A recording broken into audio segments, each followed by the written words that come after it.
Let's call the meeting to order. It's a little bit before 7. Appreciate everyone being here this evening. Mr. Harp, you want to do the invocation? Everybody please stand and do the invocation. Mr. Harp, and we'll say the pledge. Let's pray. Heavenly Father, Lord, I thank you so much for the privilege that we have to come before the City Council each month and to hear the business of the city, to see how it's conducted, to have input when we're allowed to. It's a privilege, and we don't take that for granted. Thank you, Father, for providing that, for allowing us to live in a free country. Thank you for all the soldiers and others who make or provide our freedom for us as well, who protect us. Pray that you watch over and keep them tonight. Pray, Father, that your Holy Spirit would inspire each of the members of the council this evening, that they would know your will in every matter, and that they would listen and heed to it. I pray this in Jesus' name. Amen. Amen. I pledge allegiance to the flag of the United States of America and to the republic for which it stands, one nation, under God, indivisible, with liberty and justice for all.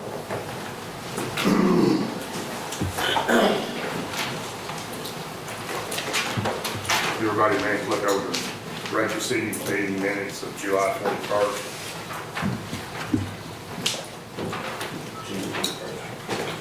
June 21st, excuse me.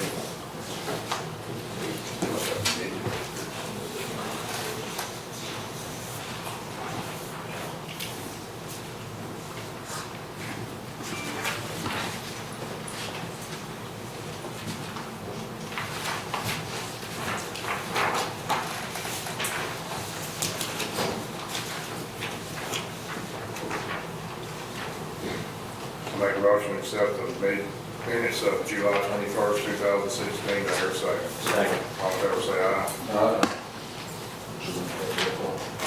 Roll call, please. Mayor Denton. Here. Alderman Harris. Here. Alderman Reesner. Here.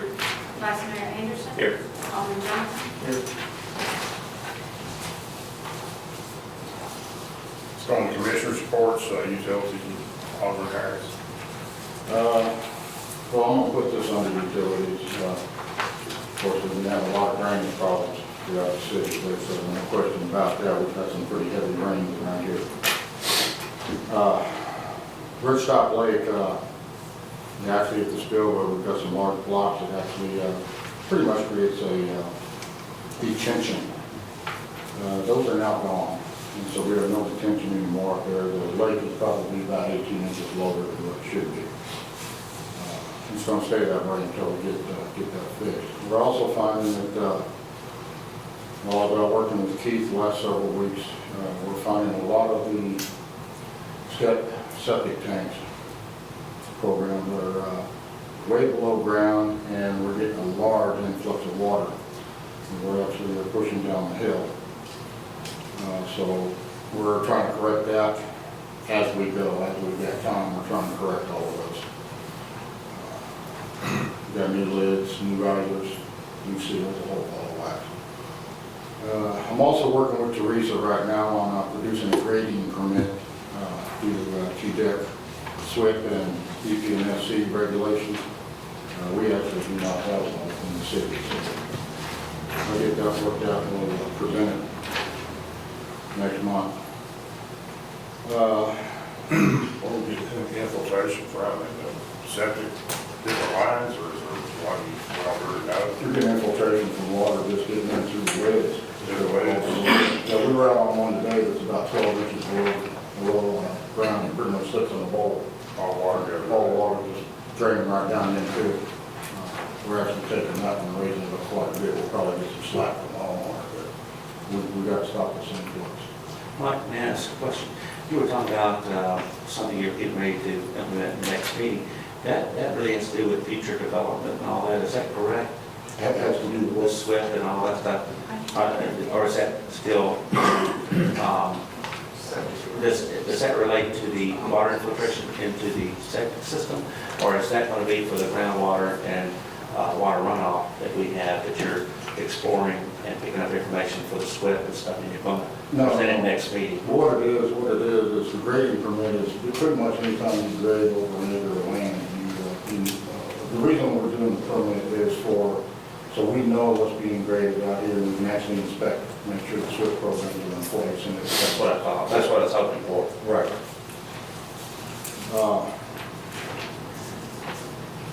Okay, the Shedden Road Bridge. I went out and inspected it today after the rain. I was gone over the weekend, so I didn't experience it, but my house sure did.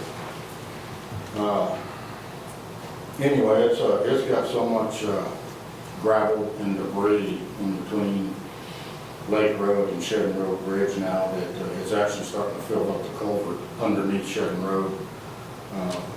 We need to go in and start getting that cleaned up. I also noticed that up in Ridgetop Station Phase 2, where it connects to Phase 1, they put a lot of silt fencing, which is still in place up there, and I've asked them to go ahead and stick a check dam in there also on another section that is actually washing out and where a large part of this debris and everything is coming from. I did that today. We'll be covering the new employee this later on down here.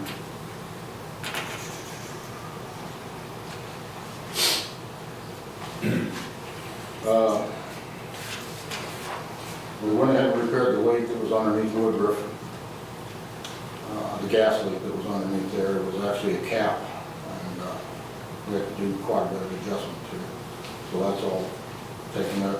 Thursday and Friday of this week, from my understanding, Dwayne Moss is coming up and he's going to weld us in. We've got to change out a valve over there that is inoperable. We can't get a wrench on it or anything. It's just all torn up. So on Woodruff, yeah. It's just about, probably about 75 to 100 feet down from where we found the leak with the cap. We've been recently changing out the gas signs and gas markers to match the phone numbers that actually meet our emergency phone. That's in the process.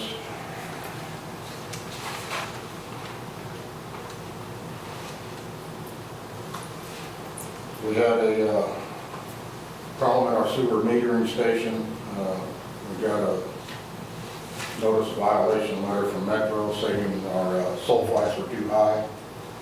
I had Mark Inman come in. We've actually instead of... Yeah, why don't you? Yes. Or you always do. Well, we've increased it from 6 gallons per day to 10 gallons per day of ferric sulfate in order to cut that down. And we'll probably have to end up monitoring that quite a bit. 7 to 10? I'm sorry? Increase from 7 to 10? 6 gallons per day to 10 gallons per day.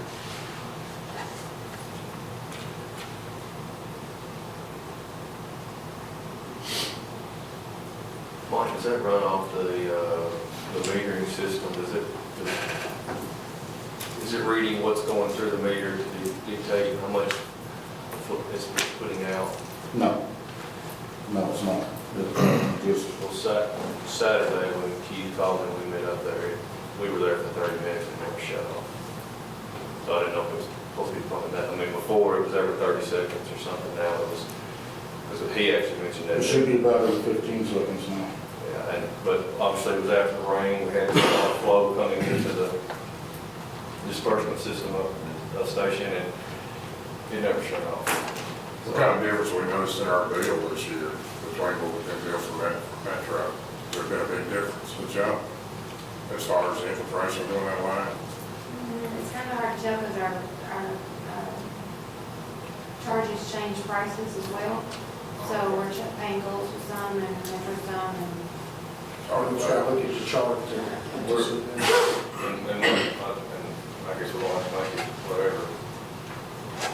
Before we do much more, we're going to have to find out, we're going to have to spend some money in infiltration because when we were up there Saturday, it was all our 6-inch line we had. And it was at the maximum limit. Another gallon would probably, it would put it over the edge. We're going to have to, I don't know what we have to do, Mike and I've already had this conversation, but it's to the point where we're going to have to really crack down on our infiltration from something else, whatever's coming in from, we've got to find. There's a lot of water coming through our septic system. Yeah, well, we haven't had this problem in the past. Once we took out the aerator, we haven't had this problem at all. I know. The aerator was a big problem. Last time we had this problem, it was construction in Watauga. they probably broke something up there working on the building and just didn't get into the line. I'll double check that out. I'm gonna leave it there right now. Okay. You want to go on the planning and zoning while we're there? Yeah, planning and zoning, I didn't cover that last month because I was so covered up in GRA and everything else. Planning and zoning, we're not meeting this month. But when we do meet, next month, we'll be discussing tiny homes for Airbnb, discussing the use of food trucks. We'll be changing the subdivision regulations to match the culvert size and the zoning regulations from 15 to 18.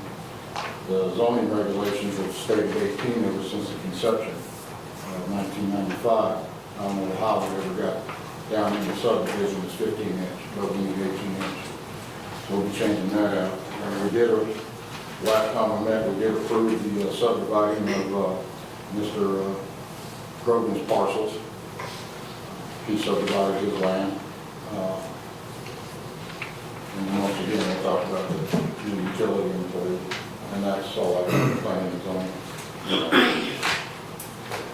The help and the tanning bit back up over there again. The other sure did. Oh, and by the way, they did move, I don't know whether you knew this or not, but I went by the other day, they did move that accessory building back off. So that's good. Going back to the Grogan property, how did that turn out? Did you end up paying for the service moving itself? No, we just split the property, no, that's nothing to do, that's not good. So that was just the property itself? It's just property itself. All right, thanks, Mike. Good job. Going to finance, Alderman Johnson?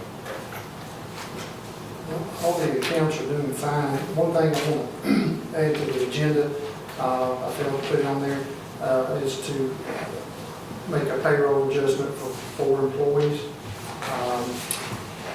Just need to make a motion. Add that to the agenda. Okay. All in favor, say aye. Aye. Aye. All motions carried, no opposition. Next thing, in our discussion at the workshop the other night, it looks like Volkswagen's will be purchasing our cars back. Yeah, I understand it correctly. It looks like we're going to get, looks to be all of our money back on those. It's going to be in October. I think it's when the buyout plan is. So what I'm looking at, that way we can actually get all of our fleet on the same page. We'll work out some things, we'll give you some numbers. I'm going to suggest that we get 6 new vehicles at one time, once the Volkswagen deal is done.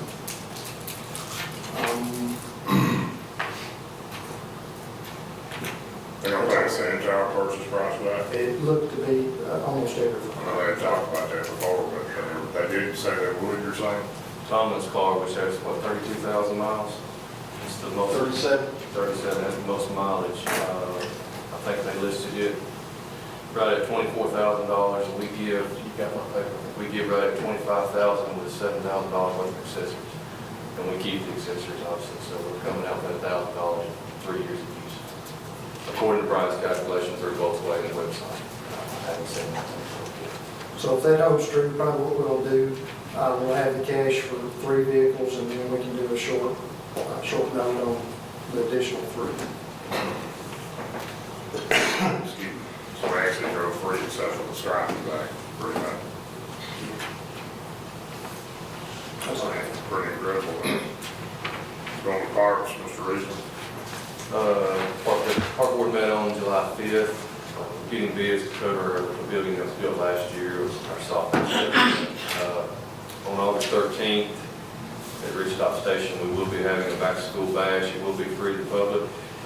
We're having inflatables, balloon artists, face painting, and then right at, I guess around dark, we will be having a movie in the park. That movie will be announced on our Facebook page. That's pretty much it. As far as streets, both of mine are on the agenda below, under new business C and also G. I've been writing with to the tree limbs, which I've had numerous calls about. Got a lot of street lights out. Kelly's tried to reach Cumberland Electric for me. I haven't had any luck getting a hold of them. They don't seem to call back. Got a few NES going to replace. Maybe one of them living good to move because it was a tree going through and through it. So, We got some over there. to be addressed. I wrote all of it out. Baldwin. Yeah. That's about all I have on that. Go to police and fire, Vice Mayor Anderson. All righty. Well, I have the fire department report. So from June 21st through July 19th, we've had 6 fire calls. We've had 11 medical calls. We had 4 miscellaneous calls, trees down, stuff like that. We had a lot of high winds this last month. Unbelievable amount of wind and bad storms. We had 12 inside the city, 9 outside the city. That's a total of 21. And it says right here for us to remind everyone of the fish fry this Saturday, that'll be the 23rd, between 4 and 7. And Josh, we usually run out of fish about 6:30, don't we? So you ought to get there early. Is that correct? It's very popular, so I'd like for everyone to show up for that. Then I have a police report. Did you want to give this? Okay. So Assistant Chief Bill Bratton will give the police report for June. And these are the figures for June. We had 187 citations with a total of 206 violations. Some citations have multiple violations. 112 calls for service, 4 domestic calls, 8 arrests, 2 drug charges. We did 35 reports on incidents. We had 6 accident reports. Had 6 driving on revoked or suspended license. And so far, the first half of this month, we've had 119 citations with 136 violations. So we're on schedule to do better than we did last month on that. We don't regulate that, the people that speed, they credit for us. Our new computers are in, that was paid for through grant, laptops to go in the cars, they're already in, we're getting those set up. And as they mentioned earlier, the Volkswagen cars are going to sort of take care of themselves on the buyback. That's all I have. And I'm going to ask Alderman Reesner to give us a report on the lease. The money for the cargo truck coming in was $7,000 after the road grader sale and all of our acquisitions through different things. We've got a balance of $44,541.65. Good news. I think we talked a little bit about the fence and stuff around it. Are we ready to put that up, or is that still something that we're thinking of what size to make it, or? I think we're still trying to raise the elevation up with rock and debris from Dwayne Lawson and Very good. Well, at least we have the funds to do it someday. Yeah. So that's all I have. Okay. Let's go to city recorder. Okay. I don't personally have anything going on with business, city signs.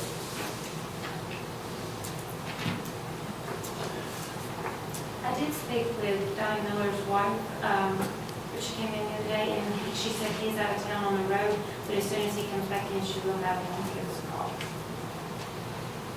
When we do that again, she's like, but sometimes he's gone for a while. She's hoping that he'll be back in the next month, so she wasn't sure.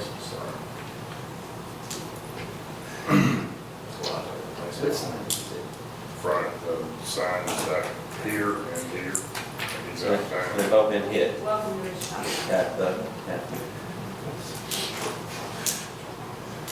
Let's go on to new business, Brick Gates employees. Yeah, we've hired a new, well, actually, he's a utility employee, not. Excuse me 1 second, Mike. Go ahead. He's a utility employee, not just specifically gas.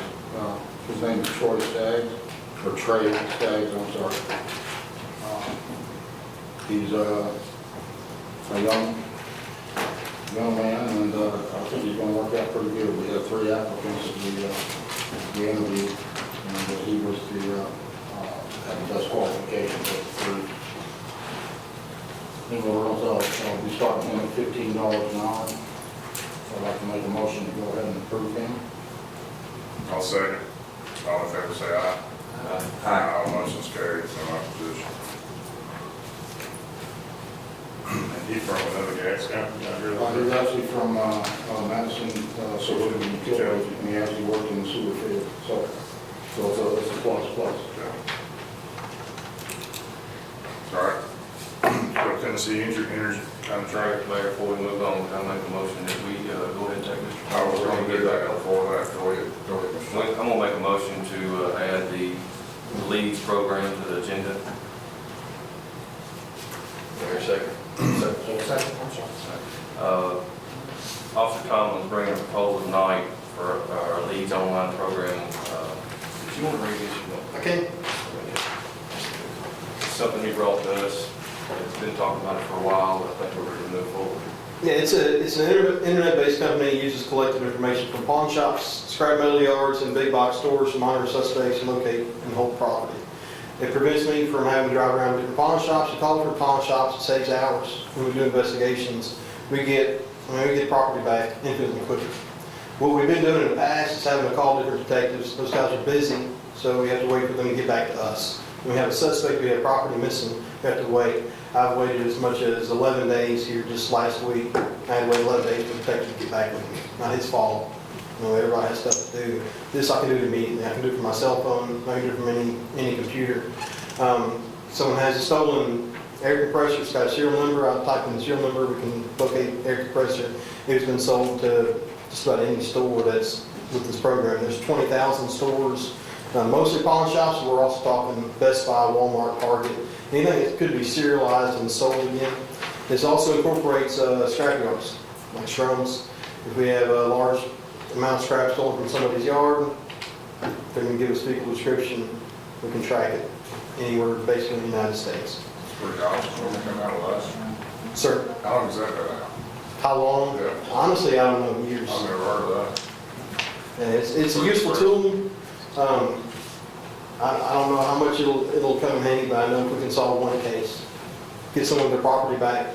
I've had, one of the more recent cases I've had, we had several items stolen from a shed. And it took me several months to track these people down. I was only able to get one property that the victim had stolen back. That was a success. I put 2 people in jail because of it, but if I had this program, we might be able to get all the property back. And that's what we're hoping for. That's great, great program. Brian came to me, I guess, a couple of months ago, talking about the amount of time that Officer Thomas spent on the phone with other agencies and how this would cut that down dramatically. It would, there's no more waiting around. We can get an answer right then, even if you're on the scene That's right. of the burglary. That's right. And start the investigation and start process now.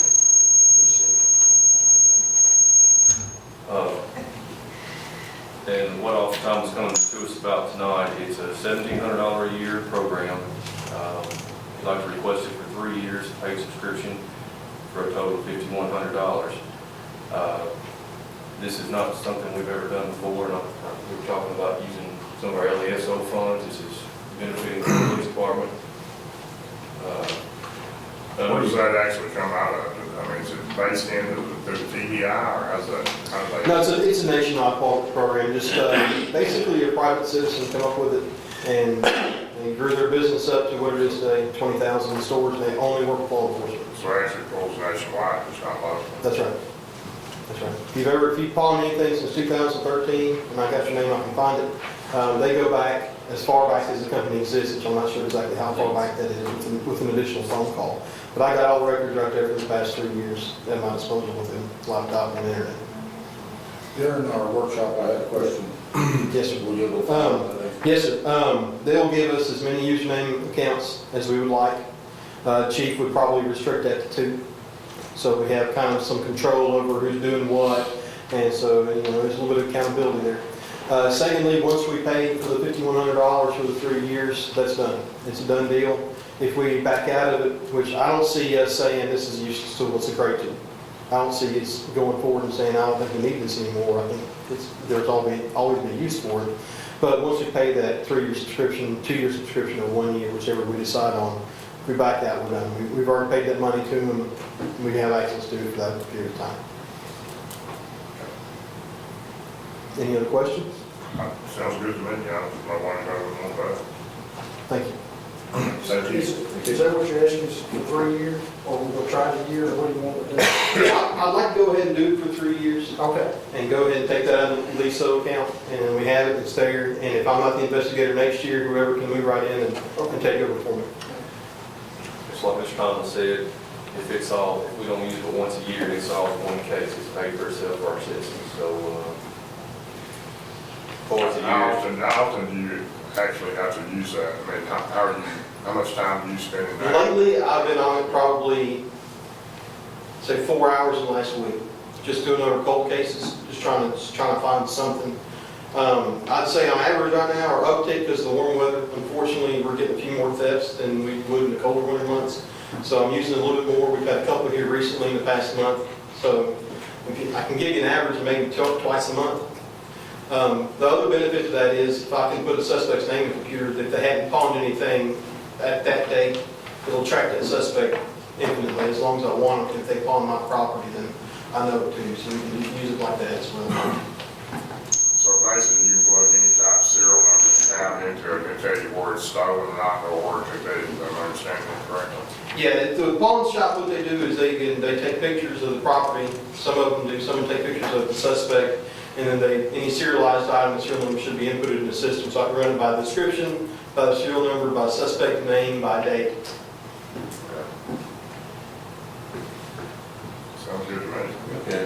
We know, like I said, it's 3 years, if that's what we want to do, it's How much money do $5,100. we have in the LESO program? About 45,000. It was- Don't we have about 40,000 in the LDC? Yeah, and because I know there's going to be a lot of citizens' comments.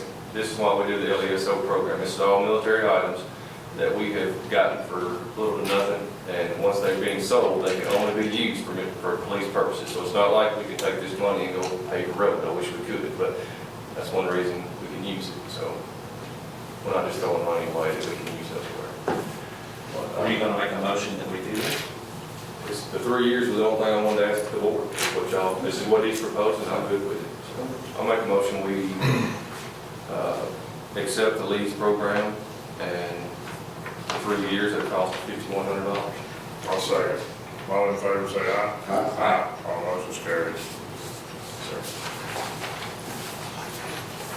You know, I noticed today, we had a person stop down the road, and then we had a backup car just kind of watching. And with everything that's been happening lately, that's probably a good thing. Are we doing that? Chief, I'm sorry, I missed the quick crack. Today I noticed a car stop right up here, and then I saw another police car back behind, just kind of watching a little bit, just to make sure things are okay.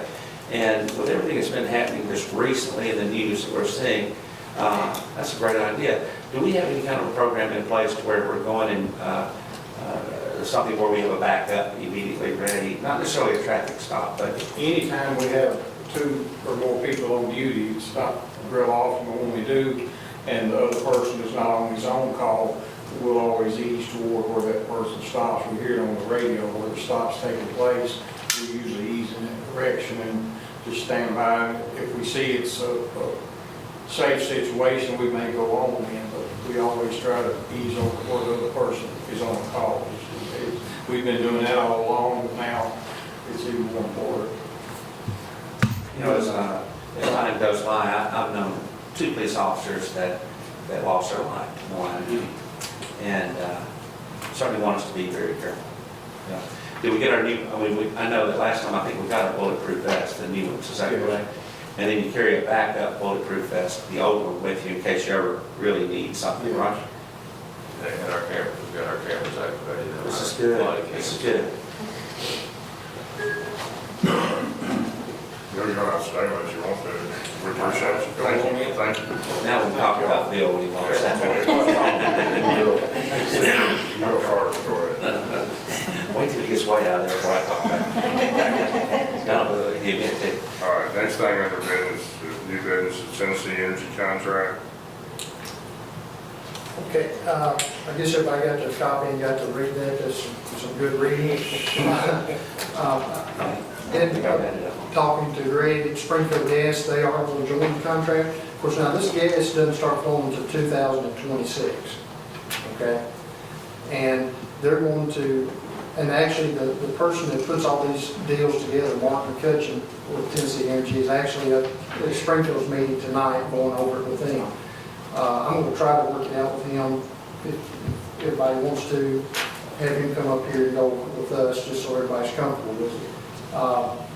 But Springfield's going to enter it at 20% of their gas. You can do it to 40%. Greg and those guys do this every day. Myself, I was going to follow their lead and go with the 20%. But if y'all want Mark to come up here and go over the contract and educate you on all that, I'll make an appointment with him. Did they have any changes in the contract that Springfield wanted to make other than the 20? Well, actually, they increased it, originally it was just going to be 20%, but they increased it that you can do it to 40% at a set price. And we've still got right at 50% of our supply in the pipeline, so, we're sitting on some gas. And Greg, they're going to do 20% because he said, there may be another deal that comes along, it's going to be even better than this 2026. So, we still got 10 years of gas to flow before it kicks in. Can we talk about it then? Yeah. Ethanol, Okay. If y'all want Mark to come up here, I can see what his schedule is. I don't know if he can work out for a workshop or if y'all are interested. From what I've heard about it, I don't see any problem with it, so Okay. everybody else is interested in having him up here. Well, I've seen what's No, like. what I was reading, I was comfortable with what I was reading too. That's all I got on that. All right, let's go on to 6613 Shed Road driveway. I think everybody here knows what that is. Well, I had asked to have that put on the agenda two rainstorms ago. We've discussed and talked about that till there's nothing more to talk about it. Personally, I'm ready to turn it over to Phyllis and let her, we've got enough evidence. Mike's got pictures and evidence, and I think the neighbors have got things as well, is let her talk to the two property owners that own the shared driveway and get this corrected. They need to do something about their driveway. Also, I went there today and took more pictures of that driveway today, and it is eroded out even more. Shedden Road, the asphalt on Shedden Road is eroded back about another 12 inches from the last storm. So each storm is just getting worse and worse and worse. Something's got to be done with it. And it's consistently clogged. I've gone out there several times and unclogged it myself, and it's just a never-ending battle. It's just how it's designed. So I'm making a motion that we turn this over to legal to pursue it. Does anybody talk to the property owners before they go about that direction? Does anybody talk to them? Has he sent them a letter? Yeah. Did we send them a letter? I think- Yeah, because I don't have a copy of the letter, but I do have I think one letter. the questions that Ms. Sangster had for me, and I have that in the email. I don't mind trying to do the right thing, but I hate to sue somebody without, I don't, who owns it? It's shared between the Sangster, or Ms. Sangster, and, I'd say that whoever owns it can send them a certified letter before we send them an attorney's letter. And from there, if they're interested in helping out fix it, what do you want to do? What, just send the attorney letter? Spears is what you're thinking of, Mike. yeah, thank you, Stu. Thank you. No, I was thinking of the name. I think I kind of have to agree as far as sending a certified letter, wait the 10 days, and if we don't get any response, any action, then go ahead and turn it over. And then I'll make an amendment. If we have not sent the letter already, then I'll make my motion to follow up with legal after we have a response from a letter. I'll second. All in favor, say aye. Aye. No. No? No. Discuss your reason why. We'll discuss it. I'm saying we're opening ourselves up to maybe finding the cause of a lot of the siltation that flows and gets that, and some of the trees are down. It's just like underneath the bridge that is that leads into that neighborhood there on But we're not ever going, excuse me, I'm not trying to interrupt you, but we're not ever going to fix the Shed Road Bridge problem until we build a real bridge. that's We've correct. been talking about this for 20 years. That's under science, it's been proved to us Since by, 97, I know. it's been proved to us by, what's the engineer's name up there in Springfield? Anyway, he gave us an engineer report which showed the correct size pipe that must be underneath that bridge to keep it from having a problem. And, you know, my goodness, when you got a bridge that leads to that bridge that has a size pipe or a box culvert as large as it is, and then we have a pipe that only takes about a third of that force, and plus we have another creek hitting it. But I'm gonna get beyond that. I'm saying that's filling up stuff. What I'm talking about is what's causing the product to get in there to fill up to make these pipes, and not necessarily that pipe. I don't think I'm talking about the one under the bridge that we worked on recently. I know what we're talking about, there's that driveway, but I bet you those pipes are stopped up. On the driveway? Yes, they're not stopped up. I've been out there 5 times with my machines in my time, and I've cleaned them out, and they'll work. They'll work for, how long, Ken? A couple of months until something else comes down. Till the next rain.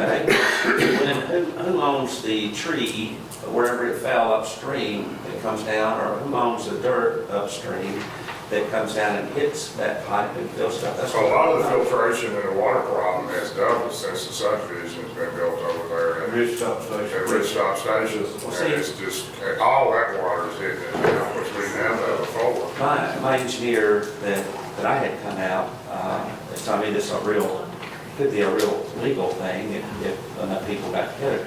I'm not suggesting that. What I'm suggesting is that we have an engineer look at this thing and get an insured for it before we, like we have a city engineer right now that we have on retainer or something.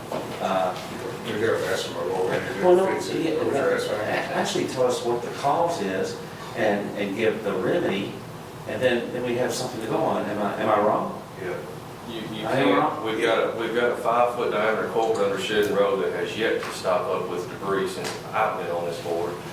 Their culverts stop up every time. Number one, I'm no engineer, but you don't go bigger to smaller in this situation. And if they were just to equal what's under Shedden Road, which in my opinion, no, it's not right. It needs to be bigger than Shedden Road. Shedden Road needs to be bigger. My issue is it keeps doing damage to Shedden Road.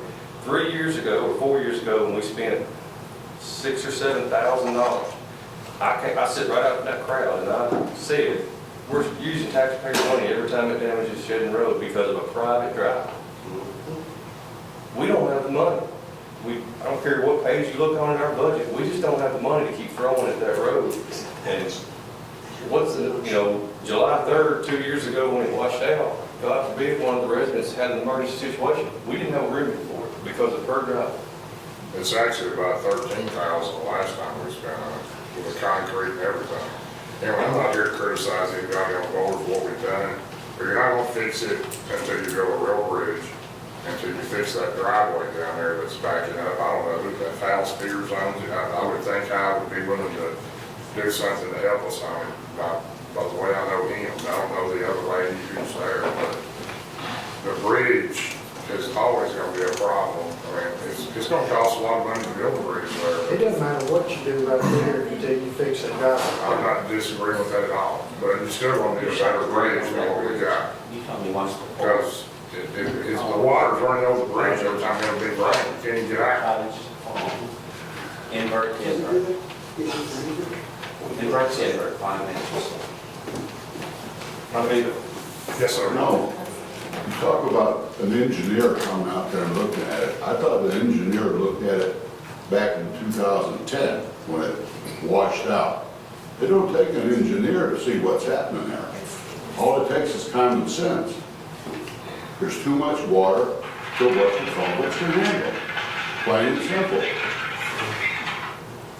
So I don't know the answer to the problem, but by it going over Shedden Road, if it goes over, it's backwashing the backside of Shedden Road, just like it is that driveway.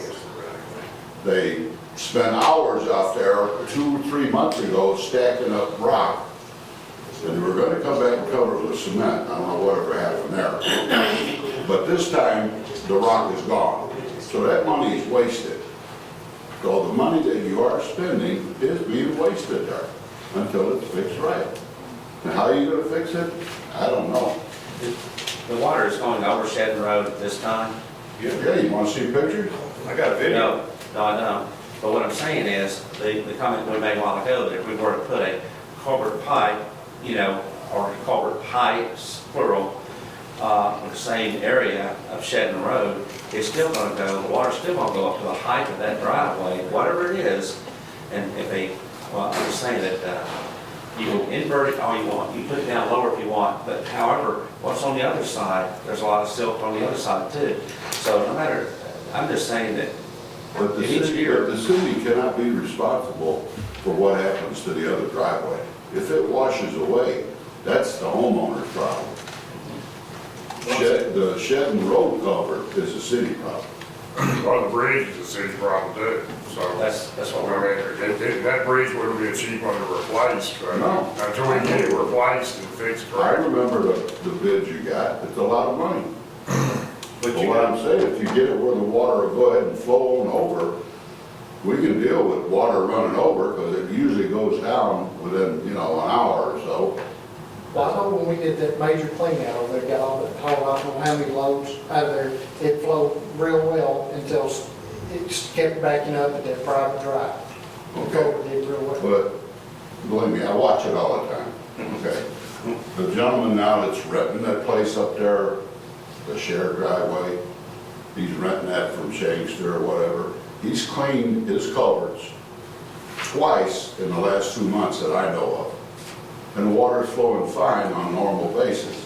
But when the flood and water comes, it washes all the twigs and branches and trees. Limbs, everything. There's a 30-foot tree laying in the grass there now that came through our culvert. I seen it when it come through. And I'm glad it didn't hit the exposed gas line. Because if it hit it, I don't know what happened. So the gentleman's renting it, he's trying, but his culverts are just not big enough. there's 16 inches from the top of his driveway, difference from the top of Shedden Road to the top of his driveway. So when that culvert backs up and it gets full, we have 16 inches of available culvert that's still flowing, and that's it. After that, it's gonna go over the road. Until we turn it loose downstream, we don't know what Shedden Road can handle. Because it's always been handicapped by that driveway and only having 16 inches of flow in our culvert before it goes over the road. I mean, I was out there Saturday morning right after it rained again, and it's the same situation. You gotta think about it. You say that you don't have the money. Have you got the money to pay a $4 or $5 million lawsuit if EMS can't get in there and get somebody else having a heart attack or had a bad accident? What are you gonna do then? Because there's 18 people that's over 50 years old that live on that road, and there's 10 of them over 60. And there's 6 kids under 18. Those are prime ages to have some kind of medical problem. So, it's not a threat, it's reality. What's gonna happen? When they pull down there, the fire truck can't get across because the city road's flooded? But I'm saying. Because the city has known that it's had problems for 20 years and they haven't done anything about it? When, it's 18 inches, if you go to the top of their drive, the people that we're talking about, having to write the letter to, and then we shoot the grade at the top of Shedden Road, is that only 18 inches or is it inside the culvert? It's 18 inches. This is, like I said, this is back when we shot it last clean out. There's 5 inches of fall from the outlet of Shedden Road to the inlet of this driveway. This is done by a surveyor, not me. Good. He shot the top of that drive, and he shot the top of Shedden Road. And there was, and don't quote me on this, it's between 12 and 16 inches. Now, I want to say 16 inches of height difference. We've got a 5-foot culvert, they've got 2 3-foot culverts. Yeah. So, now, okay. I mean, I've been down there and looked at it too, and I know the concrete just goes over it, but here's what I'm saying. The driveway at Shedden, and you say it's like, you say 18 inches approximately? Difference? Yes. 16. 16. Okay, that's what I good. remember. 1 foot 4 inches. So what I mean is, the Shedden Road is 1 foot 4 inches above the driveway down there, is that correct? Yes. So if water's running over Shedden Road, if the other driveway, if it was 16 inches above, I could see how that would hold and restrict that. But I'm saying it would run over the shed, run over the driveway. It fills up that whole bottom. Yeah. It fills up the whole bottom around the side of the road. When it starts backing I'm up, sure it it fills up does, that bottom, that's when it starts coming over Shedden Road. but it's being held. Shedden Road is handling it until it fills up that pipe. If that bridge, if that private drive had the same culvert as Shedden Road, I'd like to see the flood. If it was a free span, Anything to keep it from restricting. Well, the other problem too, on the other side of that, the lake is still in with silt and grass now. There's not even any water right there. And I'm sure that backs up a lot of trash and debris too, even after it gets over. So, I don't know where all that silt came from, because it wasn't like that 7, 8 years ago. It truly was. It's completely filled the whole end of the other lake up. When I was a kid, I fished there, now there's not any water, 3 or 4 foot of weeds. So, there's been a lot come from Ridgetop, so. that whole lot, I'm sure there, I'm sure that's. I mean, you big part of it. can see, you can go up there where the two creeks come together, after it comes under, Lake Road, and you can, the one on the right, it's clear water. One on the left, coming from Ridgetop Station, is black as a table. Because it's all mud, silt, and everything coming from there. A lot of that washes down, especially in the fall, when the leaves fall. We get a good rain, it washes all those leaves down in there. So that's all going into the lake too. Right. But Good point. like you say, it's causing a lot of silt in there. But it's just like right now, we've got sediment on the inlet side of Shedden Road. Lot. If that's, Most I've ever seen. if that's flowing freely and properly, the sediment never builds up there. It's gonna flow on through, on down, and I know it's gonna end up somewhere, but it's just like my backyard west area. I had sediment from everybody's house. These beaver There's no dam, way we can stop and the that. beaver dam on the other side is still broken. I think that last big one, 2 or 3 months ago, or a couple months ago, when it broke that beaver dam, I think it washed all the beaver out of there. Because usually they rebuild it within a week. Kind of Mike's house. Oh, yeah, definitely took them out. And I know that for a fact, I thought of them. So your motion is wait 10 days for a response. Send a certified So letter. certified After 10 days, like we normally do. after 10 days of no response, we pursue legal action. Yes, sir. The motion was passed. Correct. Yes. All right, I don't want to get into a massive discussion on this because we got a lot of business to handle, but we need to be thinking about what we're going to do about the bridge, because the bridge is going to need to be, we're going to need a real bridge. And it's going to cost us much, but we're going to have to get something put together to build a bridge. I may not be up there when it's built, but we've been needing one forever. I'll go on next to the pothole repair. Is that you, Mike? I'm gonna pass on that. Okay, going down the street sign.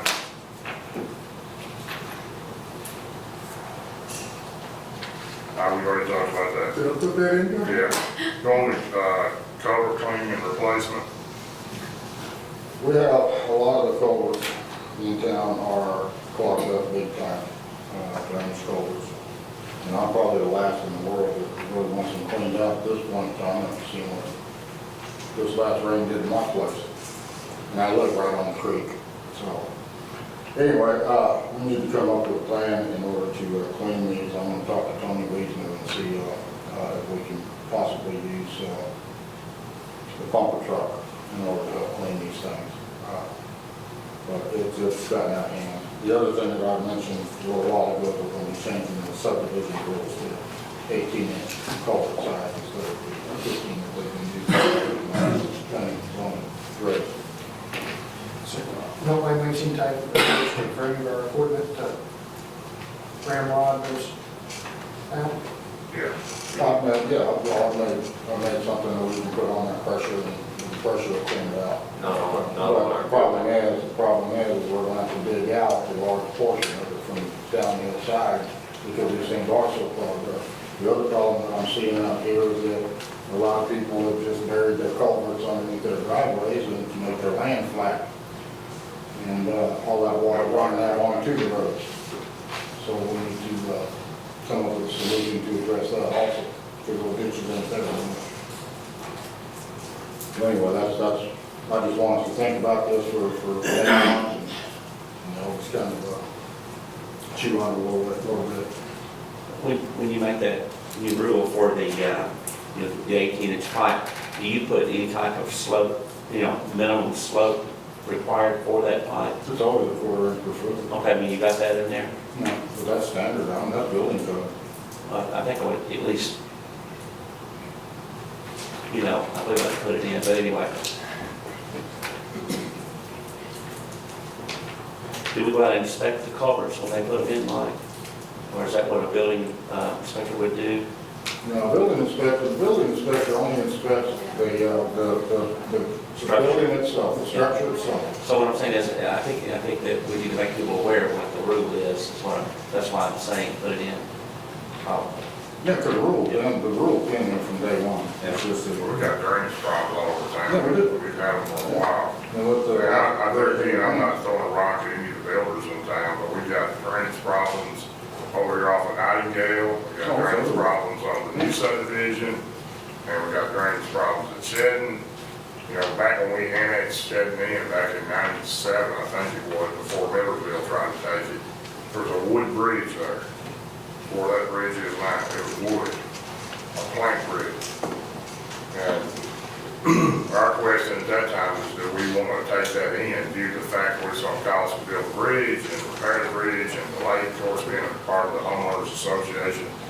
We don't really have a lot of say-so over anything over the builders and stuff we take, because what about, do they have retention bonds at subdivisions? Is that standard time? I don't think that. Well, up here, I've heard that we elected to be exempt from that or something, or we are exempt.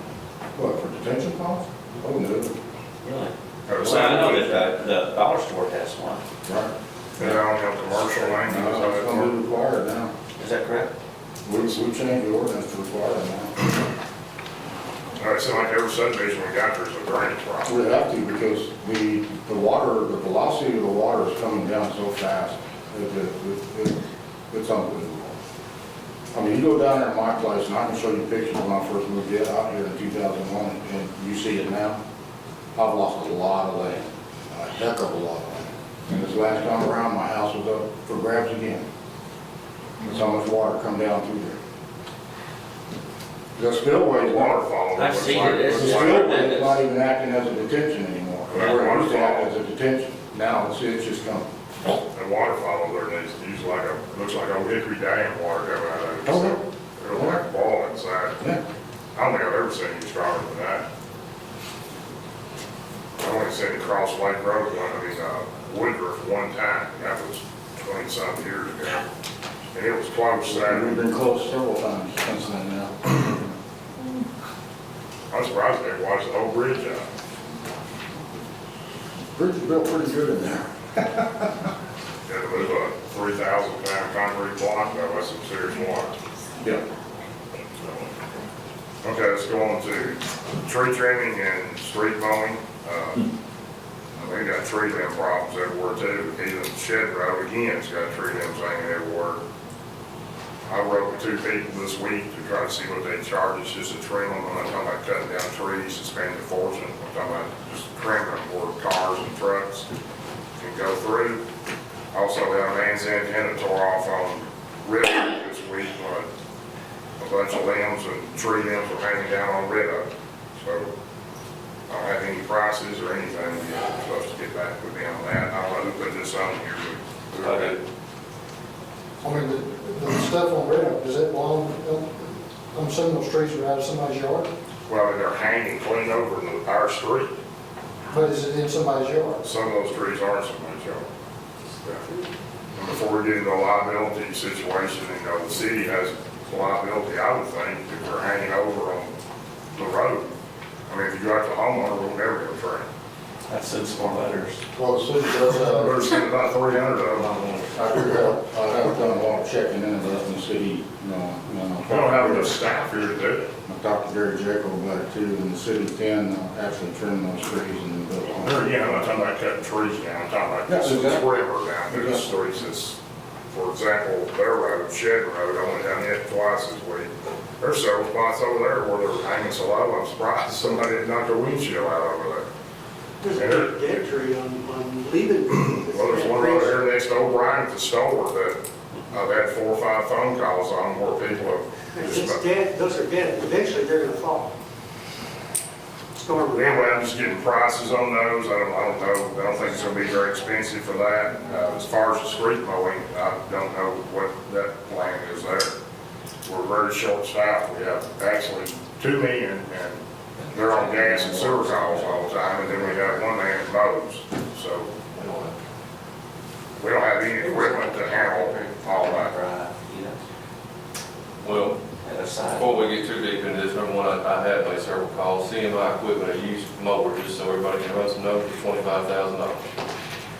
I had a man up here last year that agreed to cut back every street in this town, not grass, just trees. His mower would reach 14 foot tall for $5,836. Not the same thing for 3,800. Big cover. Benny can cut it back. Benny doesn't have the tractor. I've already talked to him about that. He doesn't have the boom cutter to get up and cut this. Well, I don't know how we can start cutting trees down on the side. We're not cutting the tree down. All it does is takes the branch back. It takes the branches back off the road, just like the state just did on 257. Well, It did not include any grass cutting along the road, which we just sprayed that Friday. Hopefully that's going to start dying out. But we need to make a move, either buy the equipment, sub it out or something. I'm tired of the phone calls. That's been a year, we still haven't done anything. And we do not have the personnel to take a limb saw and keep cutting one limb a day. So we either sub it out or buy the equipment. So we sub it out yearly. We'll have to, we definitely do not have the manpower to handle it. Yeah. Especially one of those that's being placed upon the guys right now. Everybody I talked to, which were two subcontractors with tractors, said obviously the best time to do this is in the fall, where we don't have such a debris field as they're trimming it back. But one of the guys, he didn't think he would deviate much from last year's, which was, like I said, $5,800. So I just want y'all to be aware that probably next month, I'm gonna be coming and looking for right at $6,000 or close to it to get the roads cleared. And if somebody's got somebody else, that's fine. I don't care who we price it, we just gotta do something. And we've talked about it, nothing's been done. Time to move on, get it done. I agree. all right. You're done. We already talked about the step tank and pump abuse. We want to talk about that, we talked about the covers. The pump abuse that we're finding out there, the people are dumping grease in down their drains, and it's clogging up these pumps big time. And I've already sent out a couple of letters stating that we will no longer be replacing their pumps at city expense. If we find that they are being abused like that, and it clearly states in the contract that they sign, that is not to be done, but it's being done. Went out on another one today. I'm going to be writing another letter today, or sometime this week. But anyway, same situation, just full of grease. And it's clogging up the pumps and it's burning them out.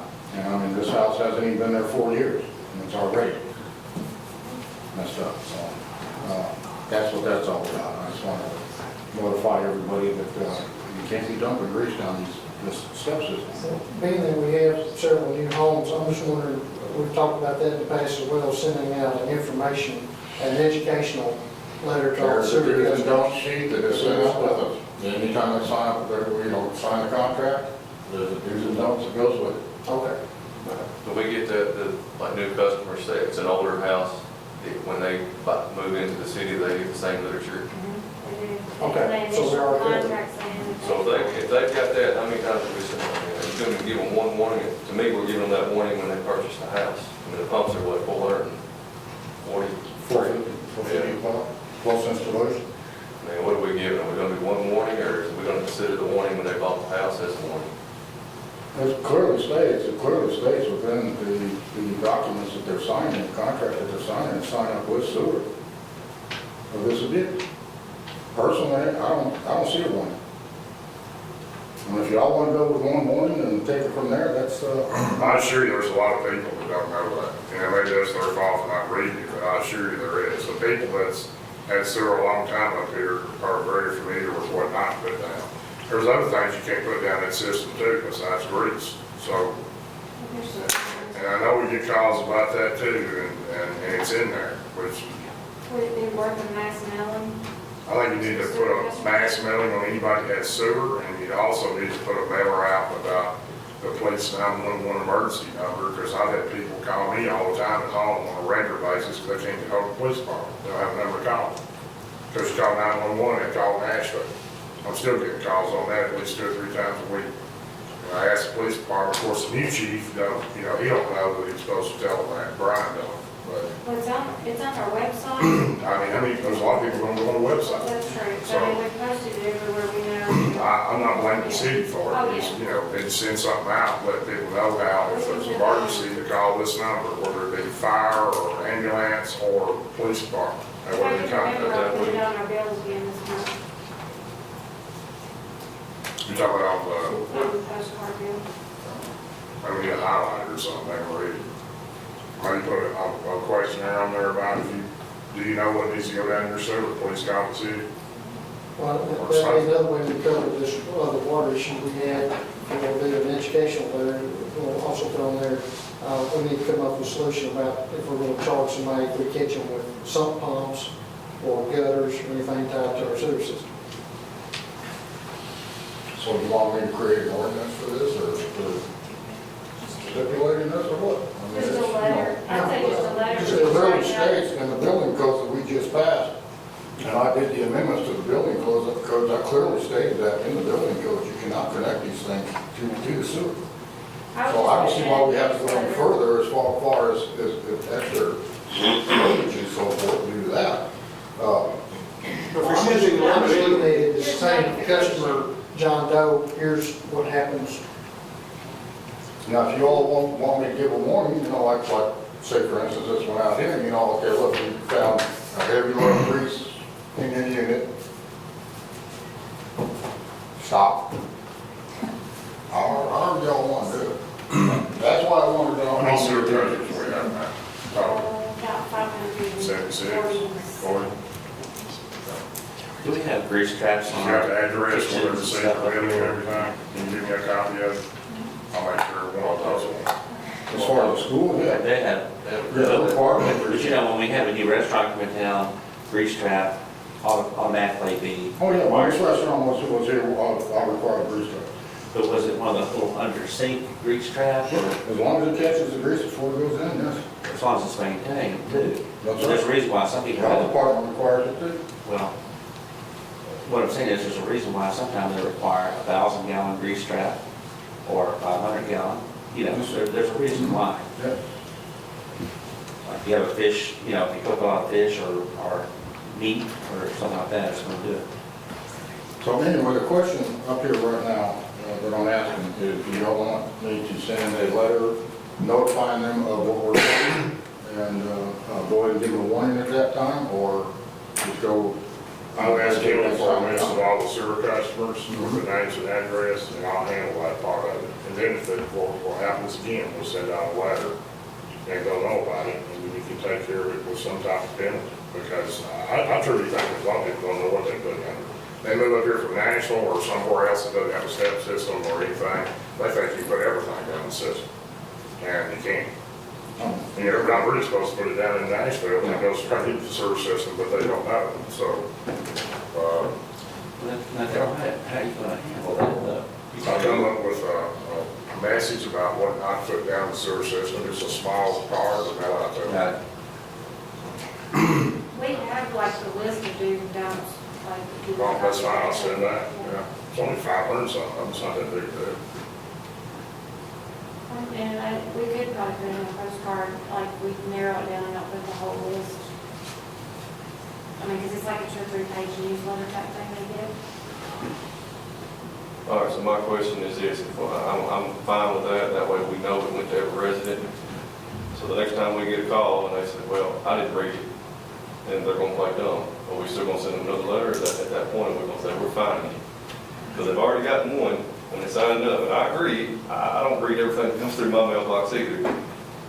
But if that, Maybe put at the top, to avoid penalty, or to avoid Something fine. that something We've got some of that in our, like we've got some of that in the original contract they signed on provisions of cost on it. And the original draft we drafted, when we put sewer in town, we come up with that. So, Well, how about if we put a couple of drafts together and we'll have it at the workshop, that way everybody can see it and approve it.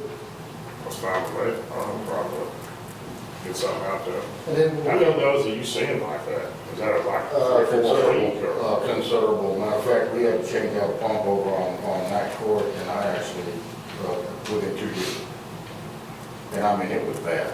And it was bad. And then, of course, they said that, you know, it was supposed to be pumped, it was never pumped, well, we got records showing that it was pumped. then they should be, But the grease, they should the be grease that charged. was in there is what clogged the pump up and burn out the motor and the pump and everything They else. were warned it first time, so if that's the case, they need to be charged for the pump.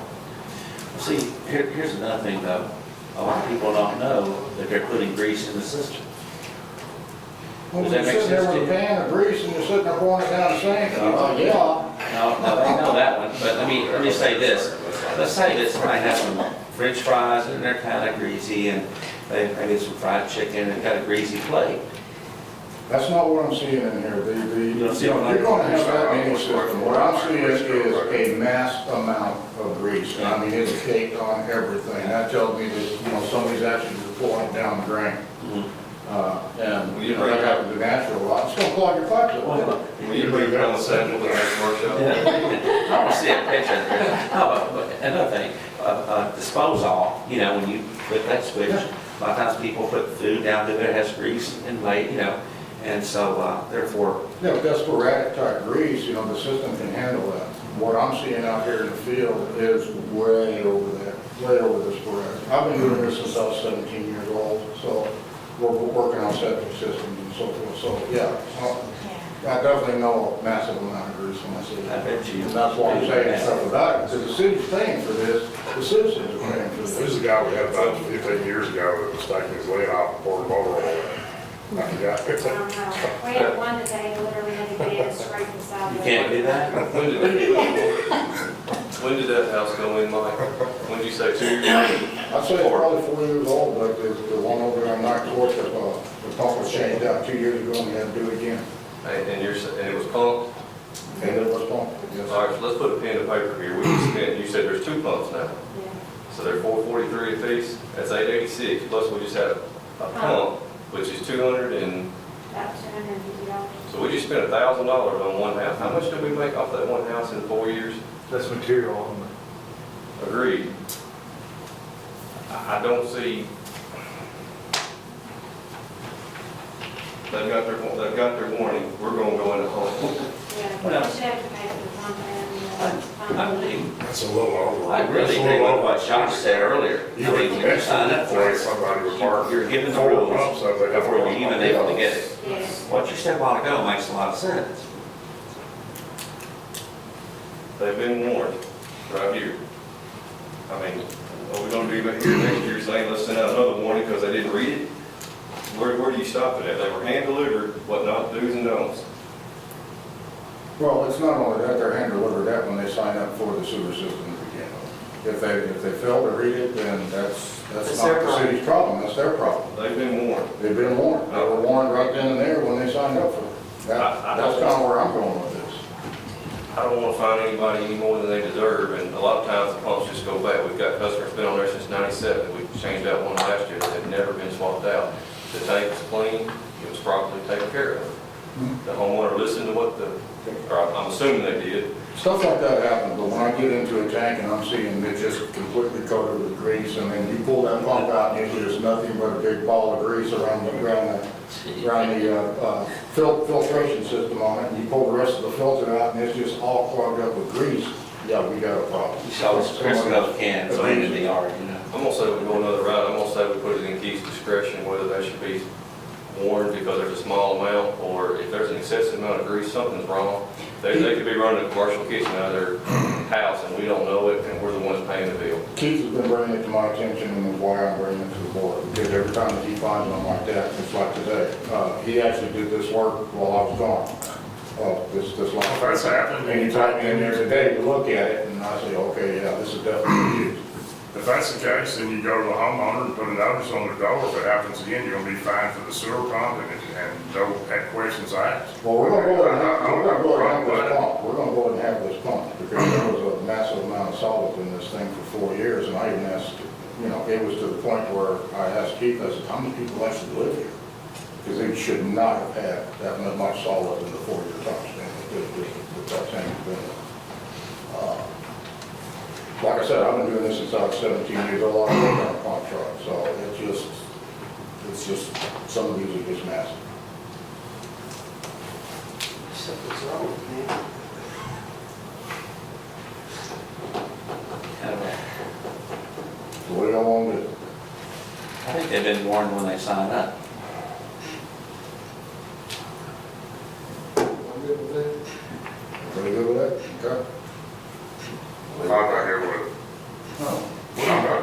What are you talking about when you sign up? I'm not. We- There's too many people that's moved up here that don't know anything about that I system. didn't sign nothing when I went on the sewer. So you got other people, I'm sure, out there that didn't sign up. That's exactly right. You signed a contract. I didn't, my builder might have. When you, what she's saying is when you cut your service on, then you sign the contract with the city. They were installing the sewer system in my house. was built. Well, you signed that's correct. It wasn't cut on until you moved. Yours was different. You signed an application whenever you Correct. signed Well- up, and that's on that application. Then that just goes to show you, if that's happening, people ain't reading it. Well, but what, I think there's people that actually don't know. I really think that. I mean, everybody should know that you couldn't throw garbage down there. Well, I mean, anybody's got any common sense is not gonna pour. What is the life expectancy of a pump, average? 15 to 18 years. 15. And two of them in That may be a true number, but if Pickney Brothers, when we started this step system, they never gave us that number. It was 5 to 7 years is enough for they gave us. So, and then they have a better pump now than they had then, I don't know, but. If you got somebody that's trying to sabotage the system and actually ruin it intentionally by pouring cans of grease in it, I don't have a problem with going to that owner and say, if this happens again, you're paying for the pump and have the homeowner sign it. But just to start sending notifications out, your pump's burned up because you poured grease in it and the guy don't know, or even say his wife don't know, or his children might have done. You know, you gotta let them know what the consequences are before it happens. Not wait till it happens and go tell them. So should we require everybody that's living in that house to sign that piece of paper when they come up here to sign up for service? I mean, I don't see how, even if we send out mailers, if you send one to my house, my 2-year-old's not gonna read it, my 4-year-old's not gonna read it. We can't notify everything. All we can do is send out what we can. They've already been notified what not to do. It's out of our hands. Most of them have, I'm not saying that all of them have. What we had county, when you send a sewer, it was sewer bills, I'm on septic, so I don't know. When we send a sewer bill, okay, on the sewer bill, just say, you know, we've been noticing a lot of grease in the system and stuff. Please read your contract. If you don't have a copy of it, you can go on the web or you can come by and pick up one. And then we're notifying them again. Let them know that there is such a thing in place. That would be a real short sentence you put on the bill without adding a lot of postage and everything else. That might be some way to handle it. Did we not do that once before? 3 months ago? That was That was something on the there. limit. Yeah. We've had everything on the list. But I can put it on there again. And we got it, you know, Put it on there every month. I think you send out some type of, I'll see more than half of it, send out the brochure myself. Because people don't know, not all of them know. And then you have no reason, no excuse for them not to be able to pay for installing the new pump when they tear it up. Is the information online too? should be. Yeah. Can you put it in that for My parents have a house over there, and I just want to make sure that they know. I'll get it to you. I don't know if they know, because we didn't sign a contract, they must have, but I want to make sure that they know. If they're not online, we'll get them, we'll get them. Yeah. You can have that.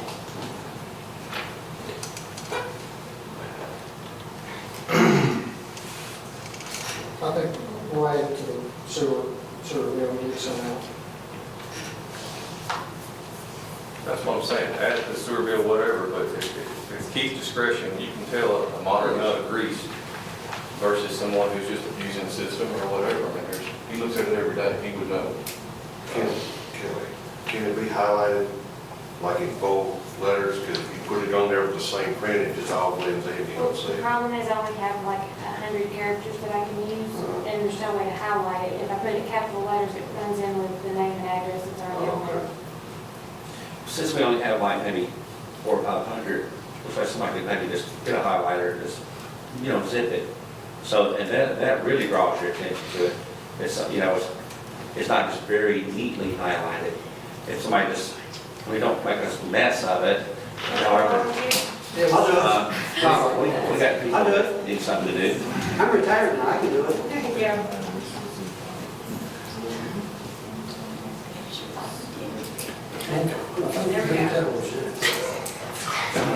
We talk about a lot of neat stuff. I just want to discuss this anymore. Workshop. Hang on one second. Any citizens' comments that hasn't spoken this evening? Yes, ma'am. Yes, I have a question about the paving of East End Road. Last year, when there were 2 roads to be, that were voted on to be paved, I don't know if the other road was finished, but East End was not finished. Only 398 feet of East End Road was paved. So when will the other part be paved? It was, yeah, on 398, 400 feet, 400 feet of the worst part of that road was paved under that condition. But the entire road needs to be paved. There are other, I don't know if you've been on there lately. Yeah, but- sure, I have. But there are starting to be other potholes in other parts of that road. And so it was my understanding that the entire road was going to be paved, not just the worst part. The entire road, actually, the entire road doesn't, we can only go so far as I know South that, City I limits. know We that, can't go but past they're that right city limits, right. from the beginning to the end of the City limits. end of the city limits. So that was not done. I mean, we had funds to do the worst part of it. It was not, it was my understanding that the entire part, from the beginning until the end of the city limits. That was my understanding. That was, to me, that was voted on. That was what I understood.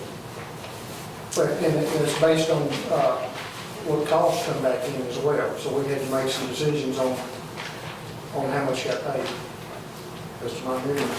We were losing the first 400 feet of the substructure of the road, and that's what our engineer recommended us doing, is the first 400 feet. Okay, so what's going to happen now that the potholes are starting to be in the next part of the road?